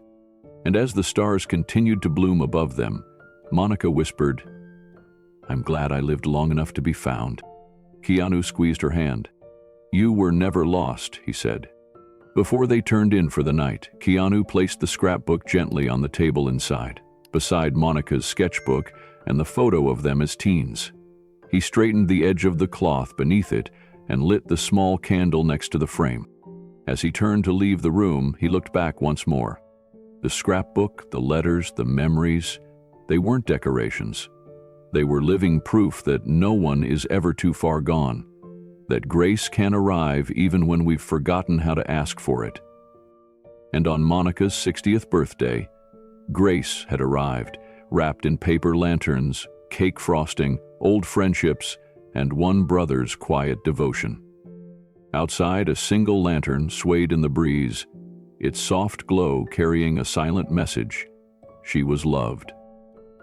The morning light had just begun to seep through the slats in the blinds when Keanu woke. He hadn't meant to fall asleep in the armchair, but the long night of cleaning, packing, and quiet reflection had caught up with him. His neck ached, but something else stirred him. A silence different from the one he'd grown used to in Monica's trailer. It wasn't empty, just still. He stood, stretched quietly, and tiptoed toward the kitchen. The air smelled faintly of lavender and old wood, the kind of scent that had come to mean home during these last few weeks. As he turned to grab the kettle, he noticed something on the table. A white envelope, his name written across the front in soft, familiar handwriting. He picked it up slowly, heart already tightening in his chest. He didn't call for her. Somehow he knew she wasn't in the room. Instead, he sat down at the table and opened the envelope. Inside was a folded piece of stationery, blue-lined, slightly crinkled, and a photo. It was the one they had framed together, the picture of the two of them as teenagers, standing in front of the crumbling house they once called home, arms around each other, smiling like the world couldn't touch them. He set the photo aside gently, and then began to read. "Dear Keanu, if you're reading this, it means you're still here, maybe just for a few more minutes, maybe already packing your bag, ready to return to your world of bright lights and sound stages. But before you go, I wanted you to have this. I started writing this letter in my head the night we sat under the stars on the ridge. I didn't know if I'd ever have the right words. I still don't. But I think you deserve to hear them anyway. Thank you. Not just for showing up, not just for remembering my birthday, but for forgiving me. You've always been the stronger one, the quiet fighter. You could have let those years of silence sit between us forever, but instead you came back. You looked past the damage, past the mess I became, and saw someone worth coming home to. I've spent so long believing I wasn't worth it, not just your time, but anyone's. Addiction doesn't just steal years, it steals your sense of self. It turns you into a ghost in your own skin. But then I saw you standing at my door, not with judgment, not with pity, but with love. And I broke open. You reminded me of who I was before the shame. You reminded me of every version of myself I thought I'd lost. I didn't know I could feel human again, but you gave me that. I never told you how many times I picked up a pen to write you over the years. I'd get 2 lines in, then crumble. I didn't know how to ask for a lifeline without feeling like I was drowning all over again. So instead, I stayed quiet until I couldn't anymore. You showing up was more than I hoped for. You didn't come with speeches or apologies. You came with presence, with pancakes and paintbrushes and cassette tapes from our childhood. You came with old stories, bad jokes, and silence that said more than words ever could. When we were kids, I always felt like it was my job to protect you. I tried to shield you from the yelling, from the chaos, from the heartbreak. I did my best to be your sister and your shelter, but somewhere along the way I lost my own shelter. I stopped knowing how to protect even myself. And when you became someone the world watched, someone the world wanted something from, I convinced myself you didn't need me anymore. I thought I was just a part of a chapter you'd closed. So I stayed away. Not because I didn't love you, but because I thought I'd only bring shadows into your light. I was wrong. That's what hurts the most. Not the addiction, not the pain, not even the distance. The years I lost believing you wouldn't want me anymore. But you did, and you still do. I saw it in your eyes when you looked at me that first day. I saw it when you repaired the floor in my trailer, when you sat beside me on the porch, when you handed me that scrapbook filled with words from strangers who somehow knew me without knowing my name. You believed in me before I could believe in myself again. I don't know what comes next for me. Some days I feel stronger, other days I feel like the wind could blow me away. But I want you to know that whatever time I have left, it's lighter now. It's softer. Because you came, and I'll carry that with me, always. Love, your sister, Monica. P.S. Keep the photo. I've had it hidden for years. I wanted you to have it. It's proof we made it through. Keanu sat for a long time after finishing the letter. The morning sunlight filtered through the window, casting soft lines across the tabletop. The letter trembled slightly in his hands, not because of the breeze, but because of the weight it carried. He reread the last paragraph again, then again. Finally, he folded the letter with care and pressed it against his chest, his eyes closed, his breathing slow and steady. It wasn't just ink on paper. It was a final embrace from the sister he thought he had lost. A voice returned from silence, a gift wrapped not in ribbon, but in honesty. He looked at the photo again, the one of them in their teenage years, the cracks in the corners, the faint yellowing around the edges. Yet somehow, it still felt alive, like it had been waiting for this moment too. He reached into his wallet and slipped the photo carefully behind his driver's license, pressing it flat. He closed the wallet slowly, as if sealing something sacred. The kettle on the stove began to whistle, but he didn't move right away. He just sat there, letting the warmth of the moment settle over him. The sound of the whistling faded into the background as memories returned. Monica reading to him on stormy nights, her voice full of animation even when the lights went out, her fingers turning the pages of his favorite books, her hands wiping tears from his cheeks when the world felt too heavy. They hadn't lost everything, not even close. He stood, poured 2 mugs of tea, then hesitated. He carried one to Monica's bedside. She was still asleep, curled beneath the quilt, her breathing even and quiet. He placed the mug on her nightstand and brushed a strand of hair from her forehead. "Thank you," he whispered. She stirred slightly but didn't wake. Back in the kitchen, Keanu took a sip from his mug and glanced once more at the empty chair across the table. He didn't feel alone, not anymore. He reached into his bag and pulled out a small leather-bound journal. He hadn't written in it for months, but today felt different. He opened to a blank page and began to write. April 15th, she wrote me a letter, and it changed everything. He let the pen move without overthinking, words flowing like water from a dam finally breached. He wrote about the scrapbook, about the birthday party, about the candlelight on her face and the sound of her laughter in the dark.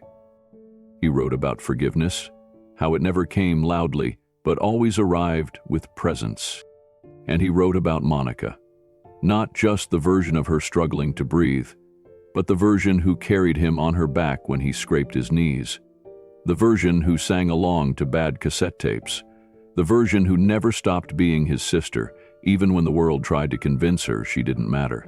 When he finished writing, he closed the journal and held it close to his chest. The morning was beginning in full now. Birds outside, the hum of a neighbor's truck in the distance, the slow turning of the day. Keanu stood and glanced around the room one last time. He picked up the envelope, slid the letter back inside, and tucked it between the pages of his journal. Then he stepped outside into the sun, holding the photo in his wallet and the words in his heart. Before he walked to the van, Keanu paused at the gate. The desert wind rustled gently through the paper lantern still hanging from the porch. One had torn slightly, its edge fluttering like a heartbeat. He smiled and whispered toward the sky, "She found her way." Then he climbed into the driver's seat, turned the key, and drove into the morning light, with the letter tucked safely beside him. The sky was still pale when Keanu stepped outside.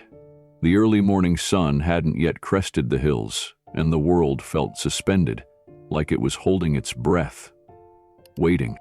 His bag was already packed, sitting just inside the trailer door. Not much to carry, just enough to mark where he'd been.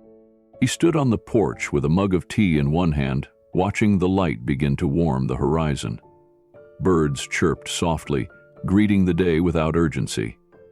The paper lanterns still hung from Monica's birthday, some sagging now, their strings slack with dew, swaying gently in the breeze. He didn't want to take them down yet. Inside, Monica hadn't stirred. She'd had a restless night, waking once to ask if he was still there. He'd answered by taking her hand and staying up until her breathing slowed again. Now, as the soft gold of morning filtered through the air, he knew it was time. But time, he had learned, didn't always move with clocks. Sometimes it moved with silence, with memory, with presence. He poured a second mug and walked it quietly to Monica's bedside. Her eyes opened as he entered, slow but alert. "You're leaving," she said, her voice a whisper. He nodded, not for good. She'd tried to sit up, and he gently helped her, fluffing the pillow behind her back. They sipped their tea without words. She looked at him, not with desperation, not with regret, just stillness. And love. Keanu broke the silence first. "Do you want to walk outside?" She smiled faintly. "If you'll hold my hand." He did. Keanu helped her up, careful with every movement. Her strength had returned in small ways since the clinic visits and better food, but mornings were still slow. He wrapped a shawl around her shoulders, the one Mary Jo had gifted during the birthday party. It smelled faintly of lavender, same as the linens. They stepped outside together. The porch creaked beneath their feet, but neither spoke. The hush between them was its own kind of language now. Familiar, safe. They walked slowly, just past the gravel path, to the small patch of garden Monica had tried to bring back to life. Once wild with weeds, it now had lavender, rosemary, and a few determined sunflowers stretching toward the morning light. Monica reached down, trembling slightly, and touched one of the lavender stems. She plucked a small flower and held it between her fingers. "Do you remember the bush Mom planted in the backyard?" she asked. Keanu smiled. "By the broken fence. It always bloomed crooked. She said the crooked ones lasted the longest." He laughed softly, and they stood in silence again. After a few more steps, Monica stopped. "I have something for you," she said, pulling a small folded piece of paper from her pocket. Inside it, pressed carefully between waxed parchment, was a single dried flower. Faded, delicate, but intact. Keanu took it gently, his fingers brushing hers. "This is from the old garden," she said, "the one behind our first house. I kept it in a book for decades, almost forgot it was there." "Why now?" he asked. Monica looked up at him, her eyes glassy but strong. "Because I wanted you to remember where we came from. Even when the world got loud, even when I disappeared." Keanu looked down at the pressed flower in his palm.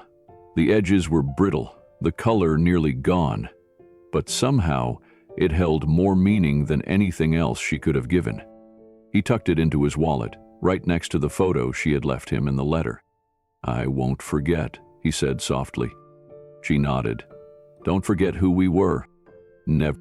They sat on the porch steps after that, shoulder to shoulder, watching the sun lift over the horizon like a slow exhale. Monica leaned against him, breathing with effort, but without fear. "I used to imagine this moment differently," she whispered. "How so?" "I thought it would be more dramatic, more tears, more begging." Keanu chuckled gently. "We never needed drama, just quiet." Monica closed her eyes and rested her head on his shoulder. "You're not just my brother, Keanu. You're the only home I ever really had." He blinked against the sudden sting in his eyes, fighting the urge to say something, anything. But words would only shrink what this moment held. Instead, he kissed the top of her head and stayed silent. Eventually, the sun climbed higher, the light turned sharper, the air warmer. He stood, brushing dust from his jeans. Monica stayed seated, her hands folded in her lap. She didn't ask him to stay, and he didn't ask if she'd be okay. It was all there in the way they looked at each other. He picked up his bag from just inside the trailer, slung it over his shoulder, walked slowly to the edge of the path where the gravel met the road, then turned. She hadn't moved, just watched, and smiled. Keanu gave her a small wave, 2 fingers, subtle and slow.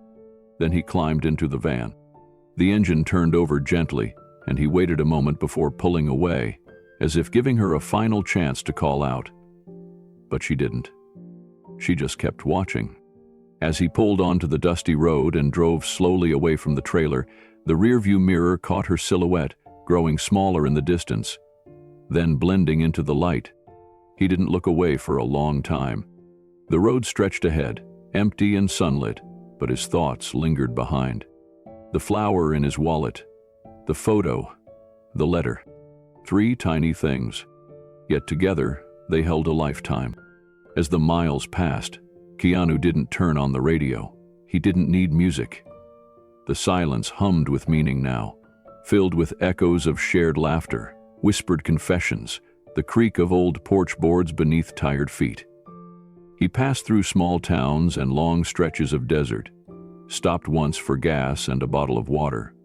But mostly, he drove without pause. Somewhere near the California border, he pulled over and stepped out of the van. The landscape was wide and still. Keanu reached into his wallet, took out the flower, and held it to the sky. The sun filtered through its faded petals like stained glass. He didn't let it go. Instead, he pressed it back inside, next to the photo. Then he sat on the hood of the van, closed his eyes, and just breathed. Letting her go didn't mean losing her. He knew that now. He thought about all the things they hadn't said, the apologies they never had to voice, the wounds that healed without being named. There was something sacred in that kind of goodbye. Not every departure needed words. Sometimes presence was enough. A touch, a glance, a pressed flower from decades ago. Keanu climbed back into the van and continued toward the city. By the time the skyline of Los Angeles came into view, the sun was overhead. Traffic buzzed past him, people living their ordinary days. But for him, everything felt different, slower. He parked on a quiet street near his home and turned off the engine. The hum faded into silence. He stayed seated for a few minutes, staring at the palm trees swaying in the distance. Then, reaching into the glove compartment, he pulled out the same journal he'd written in after Monica's birthday. He flipped to a fresh page and wrote, "Sometimes the loudest love is the quietest goodbye. No promises, no farewells. Just the touch of a hand and a flower pressed between pages." She didn't need to say it. I didn't need to hear it. We knew. He closed the journal slowly, pressed it to his chest, and smiled. That evening, Keanu placed the flower and the photo into a small frame, setting it beside a candle in his study. It wasn't for memory alone. It was a promise, a quiet vow to carry forward what they had rebuilt. And as the flame flickered beside her picture, he whispered one last time into the silence, "You'll always be with me, Mon." Then he turned off the light, letting the room settle into quiet. Not emptiness, just peace. Because goodbyes, when spoken from the soul, never really end anything. They simply make space for love to echo. And in that echo, Keanu found her again, still laughing, still fierce, still his sister. Always his sister. Keanu didn't say anything when he returned to Los Angeles. No interviews, no press releases, no public appearances. The city buzzed on without noticing that something inside him had shifted. The days passed slowly, mornings spent with black coffee and pages of scribbled notes, afternoons filled with quiet walks and long drives along the coast.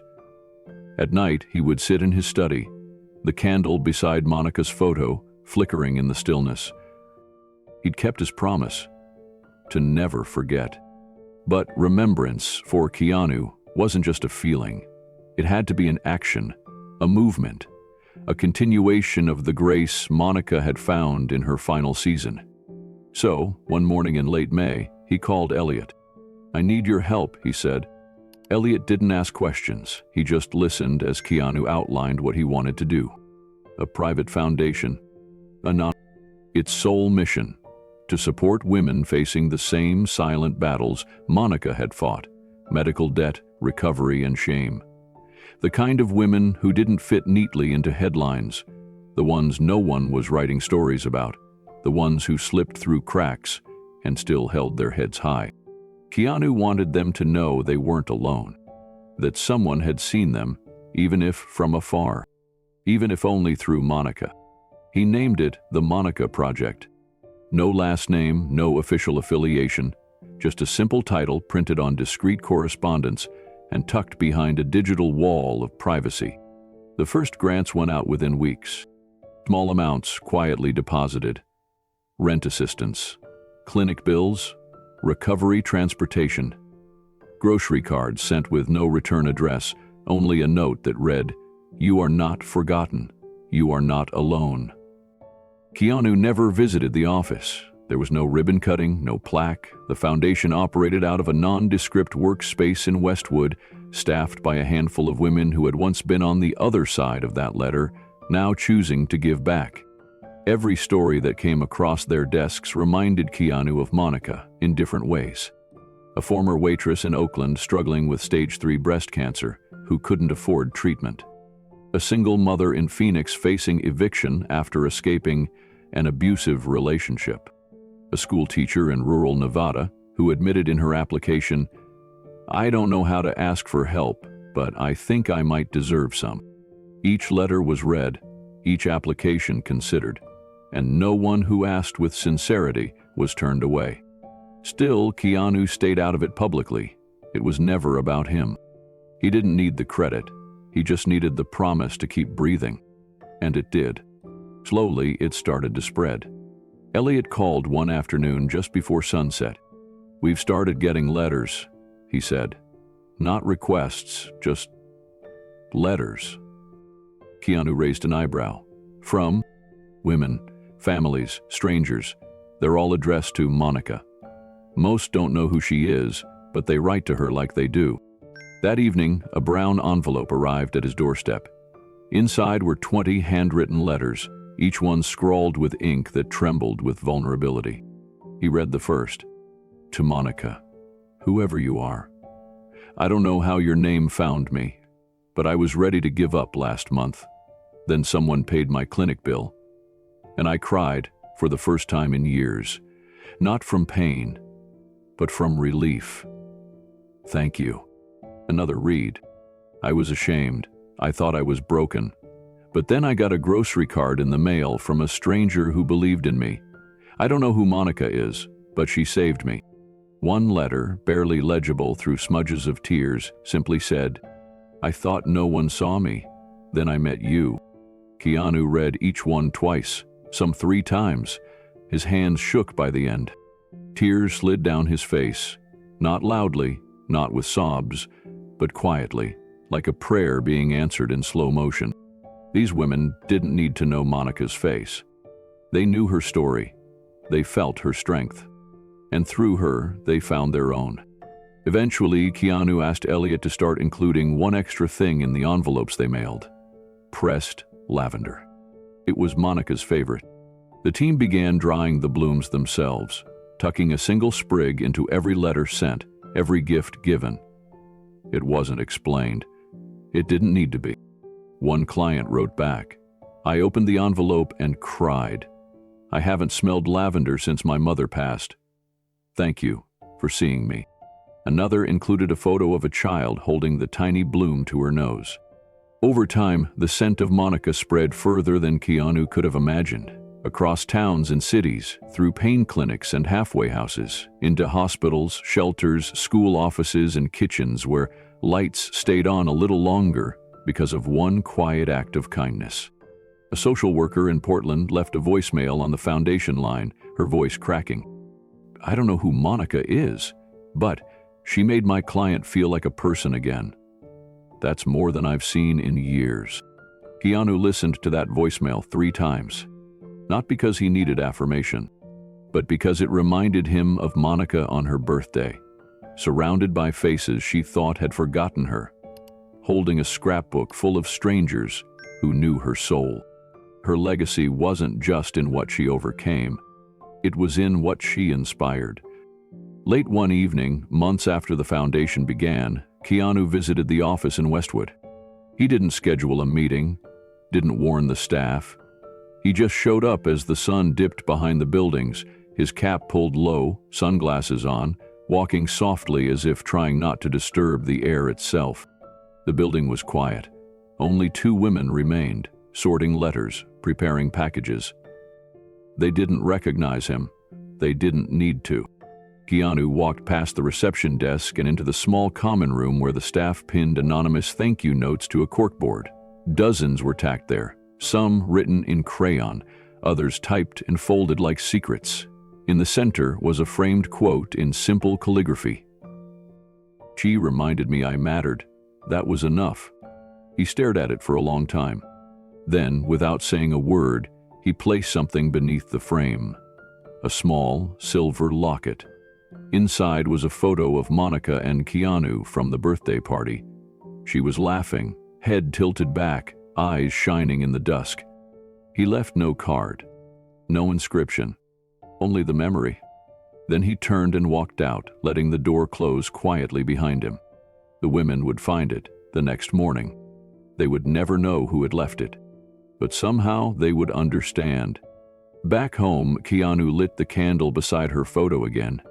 It had become a ritual, not of mourning, but of memory, of presence. Every time he lit it, he whispered the same words. "They remember you." And they did. Not in headlines, not in magazines, but in quiet kitchens and whispered hospital rooms, in women who once believed they were invisible and now clutched lavender between their fingers like a lifeline. The Monica Project never asked for attention. It didn't need to. Its power wasn't in its funding or reach, but in its intent, to see, to listen, to say, "You matter," without needing anything in return. A year later, the team released a quiet report. Just numbers, no names, no stories. Over 800 women helped. 27 entered rehab with full tuition paid. 18 received life-saving surgeries. 14 were reunited with children they had lost custody of. Hundreds wrote letters. Some never sent them, some did. Every one of them ended the same way. "Tell Monica thank you." Keanu never replied.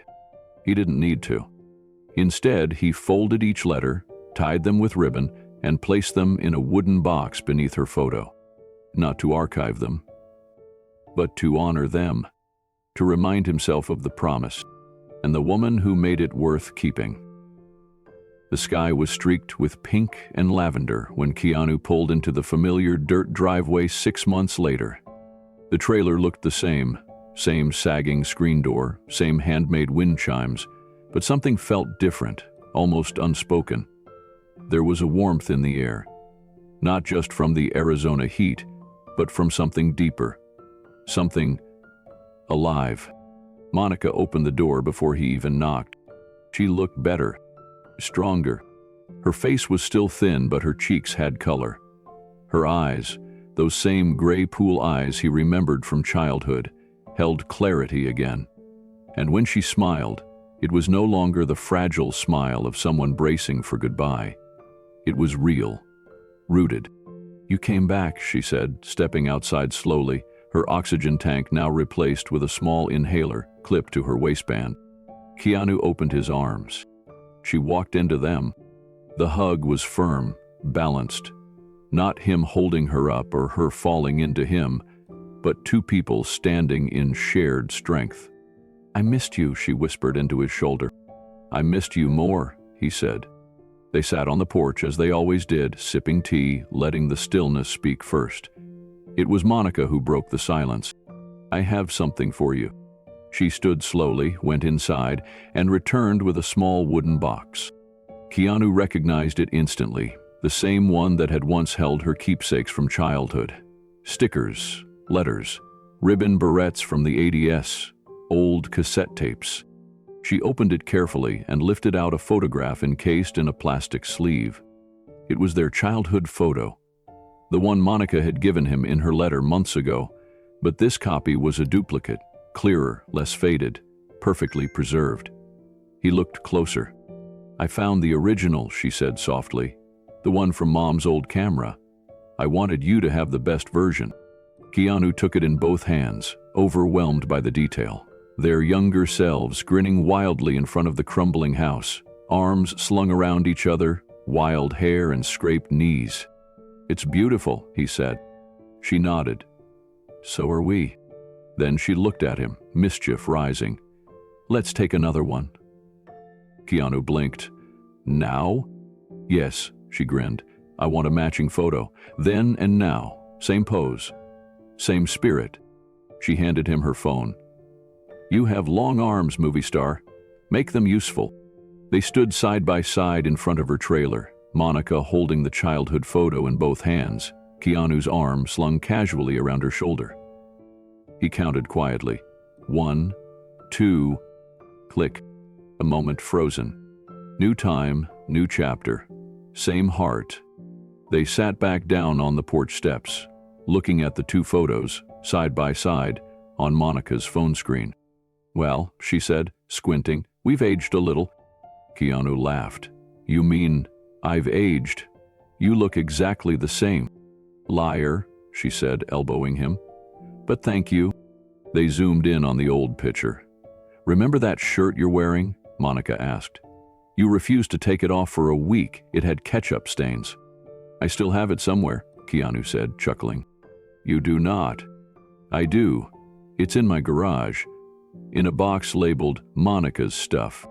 She turned to him, stunned. "You kept a box of my things?" He shrugged, a little shy. "You left it when you moved out. I couldn't throw it away. Figured one day you might come back for it." Monica blinked, touched in a way she hadn't expected. "I don't even remember what's in it," she said.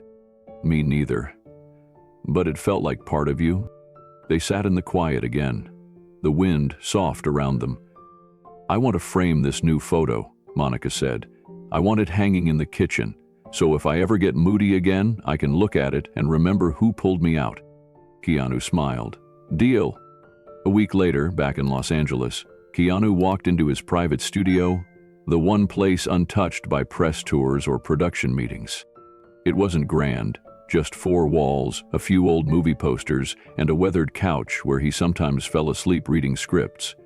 But it held his life in fragments. Photos from sets, behind-the-scenes Polaroids, postcards from friends. On one wall hung a framed poster from one of his most iconic films. Next to it, a small space had always been left bare. He'd never known why. Until now. He unwrapped the photo from the protective folder Monica had mailed. Their faces side by side, her hands holding the old photo, his arm draped easily around her shoulder.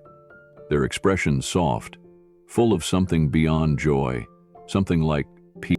He placed it in a black frame, simple, elegant, then mounted it right beside the movie poster. To him, it belonged there. It meant more than any award, more than any premiere. It was a snapshot of healing, a moment earned, not given. And when he stepped back to look at it, he whispered, "You made it, sis." That photo, framed in light, became his anchor. Not to fame, to family. Days turned into weeks. Life resumed. Meetings, scripts, the hum of cameras and sound stages. But every evening, when the world slowed, Keanu returned to that studio. Sometimes, he didn't even turn on the lights. He'd sit on the couch in the soft glow of the single floor lamp, gaze at the photo, and let himself feel. Some nights he'd talk to it, not loudly, just quietly, like a man speaking across time. Guess what, man? The crew on set today couldn't believe I knew how to fix a trailer sink. Or, they served instant noodles at lunch, not as good as yours. And sometimes just thank you. The photo wasn't just a memory. It was a reminder that not everything needed to be mended at once. That healing could come slowly, in frames and footsteps and lavender-scented letters. Once, a young assistant came into the studio to drop off a script. He paused at the photo. "She looks like someone important," he said. Keanu nodded. "She is." He didn't explain further. Didn't need to. That was the thing about love born of silence. It spoke volumes, even when you said nothing at all. Back in Arizona, a small package arrived on Monica's porch. No name, just her address, handwritten in Keanu's neat block letters. She opened it slowly, sitting at her kitchen table with the sunlight warming the room. Inside was a matching frame. The same photo? Behind it, taped to the back, a small note. "Now, we're side by side, always." Monica held the frame in both hands, pressing it against her chest. Tears came quietly, not out of sadness, but out of deep, unshakable gratitude. She hung it on the wall beside the calendar she rarely used anymore. Beneath it, she placed a dried sprig of lavender and a candle of her own. Every morning, she'd light it. And every night before bed, she'd whisper, "Thank you for coming back." The photo reminded her she was never really forgotten. That somewhere out there, someone still remembered her laugh, her stories, her heart, not as the sister who disappeared, but as the one who returned and helped someone else return, too. It was a portrait of survival, of reconnection, of love frozen in time, yet still moving forward with every breath. A few months later, Keanu invited an old friend, an actress he'd worked with for decades, to his studio. They were discussing an upcoming project when her eyes drifted to the framed photo. "That's beautiful," she said. Keanu smiled softly. "My sister. I didn't know you had one." He nodded. "It's a long story." She waited, sensing that maybe, just maybe, this was a story he was ready to tell. So he did, in brief fragments. A letter with no return address, a trailer in the Arizona desert, a shared photo from decades ago, a birthday party with paper lanterns, a lavender-scented promise that grew into something far bigger than either of them expected. By the end, the friend was quiet, moved. "She must be proud," she said. Keanu looked at the photo again. "She is. And I'm proud of her." Later that night, alone again in the studio, he added one more line to his journal. "Love doesn't need a stage, just a frame." He closed the journal, lit the candle, and sat in silence as the city buzzed beyond the window. Inside that room, everything he truly needed was already there. That photo, two souls in frame, stood not as a trophy, but as truth, a testament to reconciliation, resilience, and love rebuilt without spotlight. Keanu knew that no matter what scripts he memorized or what cameras captured, the image that mattered most had already been taken. Him and Monica, side by side, holding time in their hands. And that would live forever, at last, complete. The ocean breeze carried the scent of salt and something quieter, something like memory. Keanu walked along the shoreline, barefoot in the cool sand, the hem of his coat catching the wind. The sky was overcast, just enough to dim the sun into a silver disk above the horizon. Seagulls cried overhead, and the tide hummed in rhythm, reaching toward his feet and pulling away. In his hand was the letter, Monica's letter, the one she had written and tucked away for him to find on his last morning in Arizona. It had worn soft at the folds, creased from his pocket, but the ink had held, her handwriting still steady in its vulnerability. He stopped walking. The waves whispered nearby. He unfolded the letter once more and read it slowly, lips moving silently over each line as if speaking them back into the wind. Dear Keanu, I spent so many years believing I wasn't worth your forgiveness, that our silence was permanent, that I was just a footnote in your life. But you proved me wrong. You showed up, you listened, and you reminded me I was still someone's sister. Thank you for that. Always. Keanu stood still, the letter trembling slightly in his grip, not from the wind, but from something inside him that still hadn't fully settled. He stared out over the water, its horizon wide and unknowable. Then, with great care, he folded the letter and tucked it into the inside pocket of his coat. Not to forget it, but to carry it. He began walking again, the sand crunching softly beneath each step.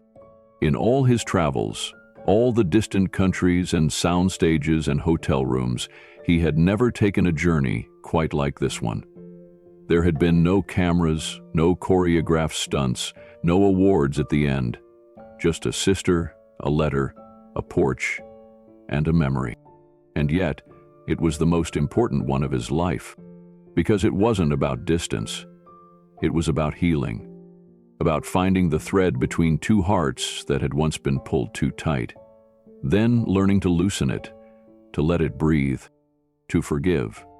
Sometimes that forgiveness wasn't dramatic. It didn't come with long speeches or tearful embraces. Sometimes it came in silence, in making tea together, in fixing a leaky roof, in standing side by side for a photo, older but unbroken. She had taught him more in that short time than most teachers ever could. That strength wasn't always loud. That resilience could look like someone sitting on a porch with nothing but lavender and breath and the will to smile.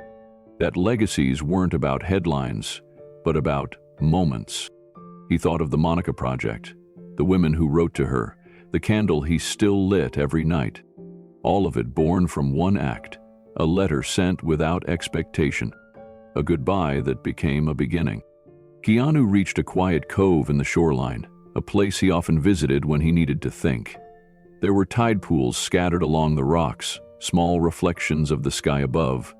He crouched beside one, watching a tiny crab scuttle beneath a rock.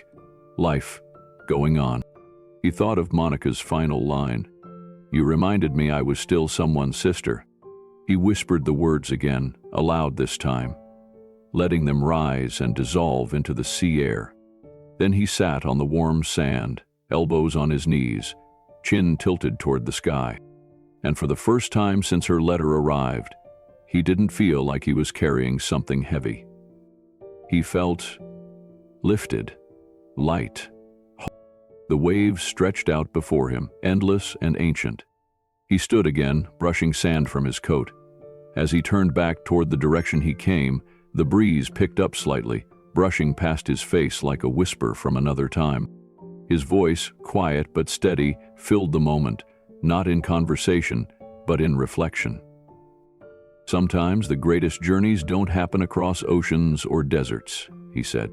He glanced down, hand resting over the pocket where the letter lay. They happen in the space between two hearts, learning how to forgive. The words hung in the air for a moment, not rehearsed, just true. He looked back at the tide, eyes calm, face open. She was the bravest person I've ever known, and she never asked for recognition. She just wanted to be remembered. Then Keanu turned slowly toward the camera, his expression gentle, eyes warm but clear. And in that steady voice the world knew so well, he said, "If this story moved you, like, share, and subscribe." A soft pause, because someone out there may still be waiting for a letter. Another pause, and a second chance. The wind answered, brushing past him once more. A benediction. A beginning. As Keanu walked back across the beach, the sun began its slow descent into the horizon. The sky deepened into hues of gold and amber, casting his shadow long behind him. He didn't rush. There was no urgency in his steps. Only peace. At the edge of the dunes, he turned once more to look at the ocean. Waves still moving, sky still glowing. Life unfolding in its quiet rhythm. Somewhere in Arizona, a candle was probably flickering beside a framed photo. Somewhere, a letter was being read. A lavender bloom was being pressed between pages. And someone was remembering they mattered. Because love, true love, leaves trails. Even in silence. He reached his motorcycle, the seat still warm from the sun. As he slid on his jacket, he smiled to himself. Monica would have liked this moment. No crowds, no cameras, just the truth. He revved the engine gently, pulled down his helmet, and rode toward the winding highway that hugged the coast. Behind him, the tide erased his footprints, but not his story. That would remain etched in letters, in light, in the space between forgiveness and forever. And maybe, just maybe, someone else would find their way back too. Sometimes, the letter you send becomes the one that saves you.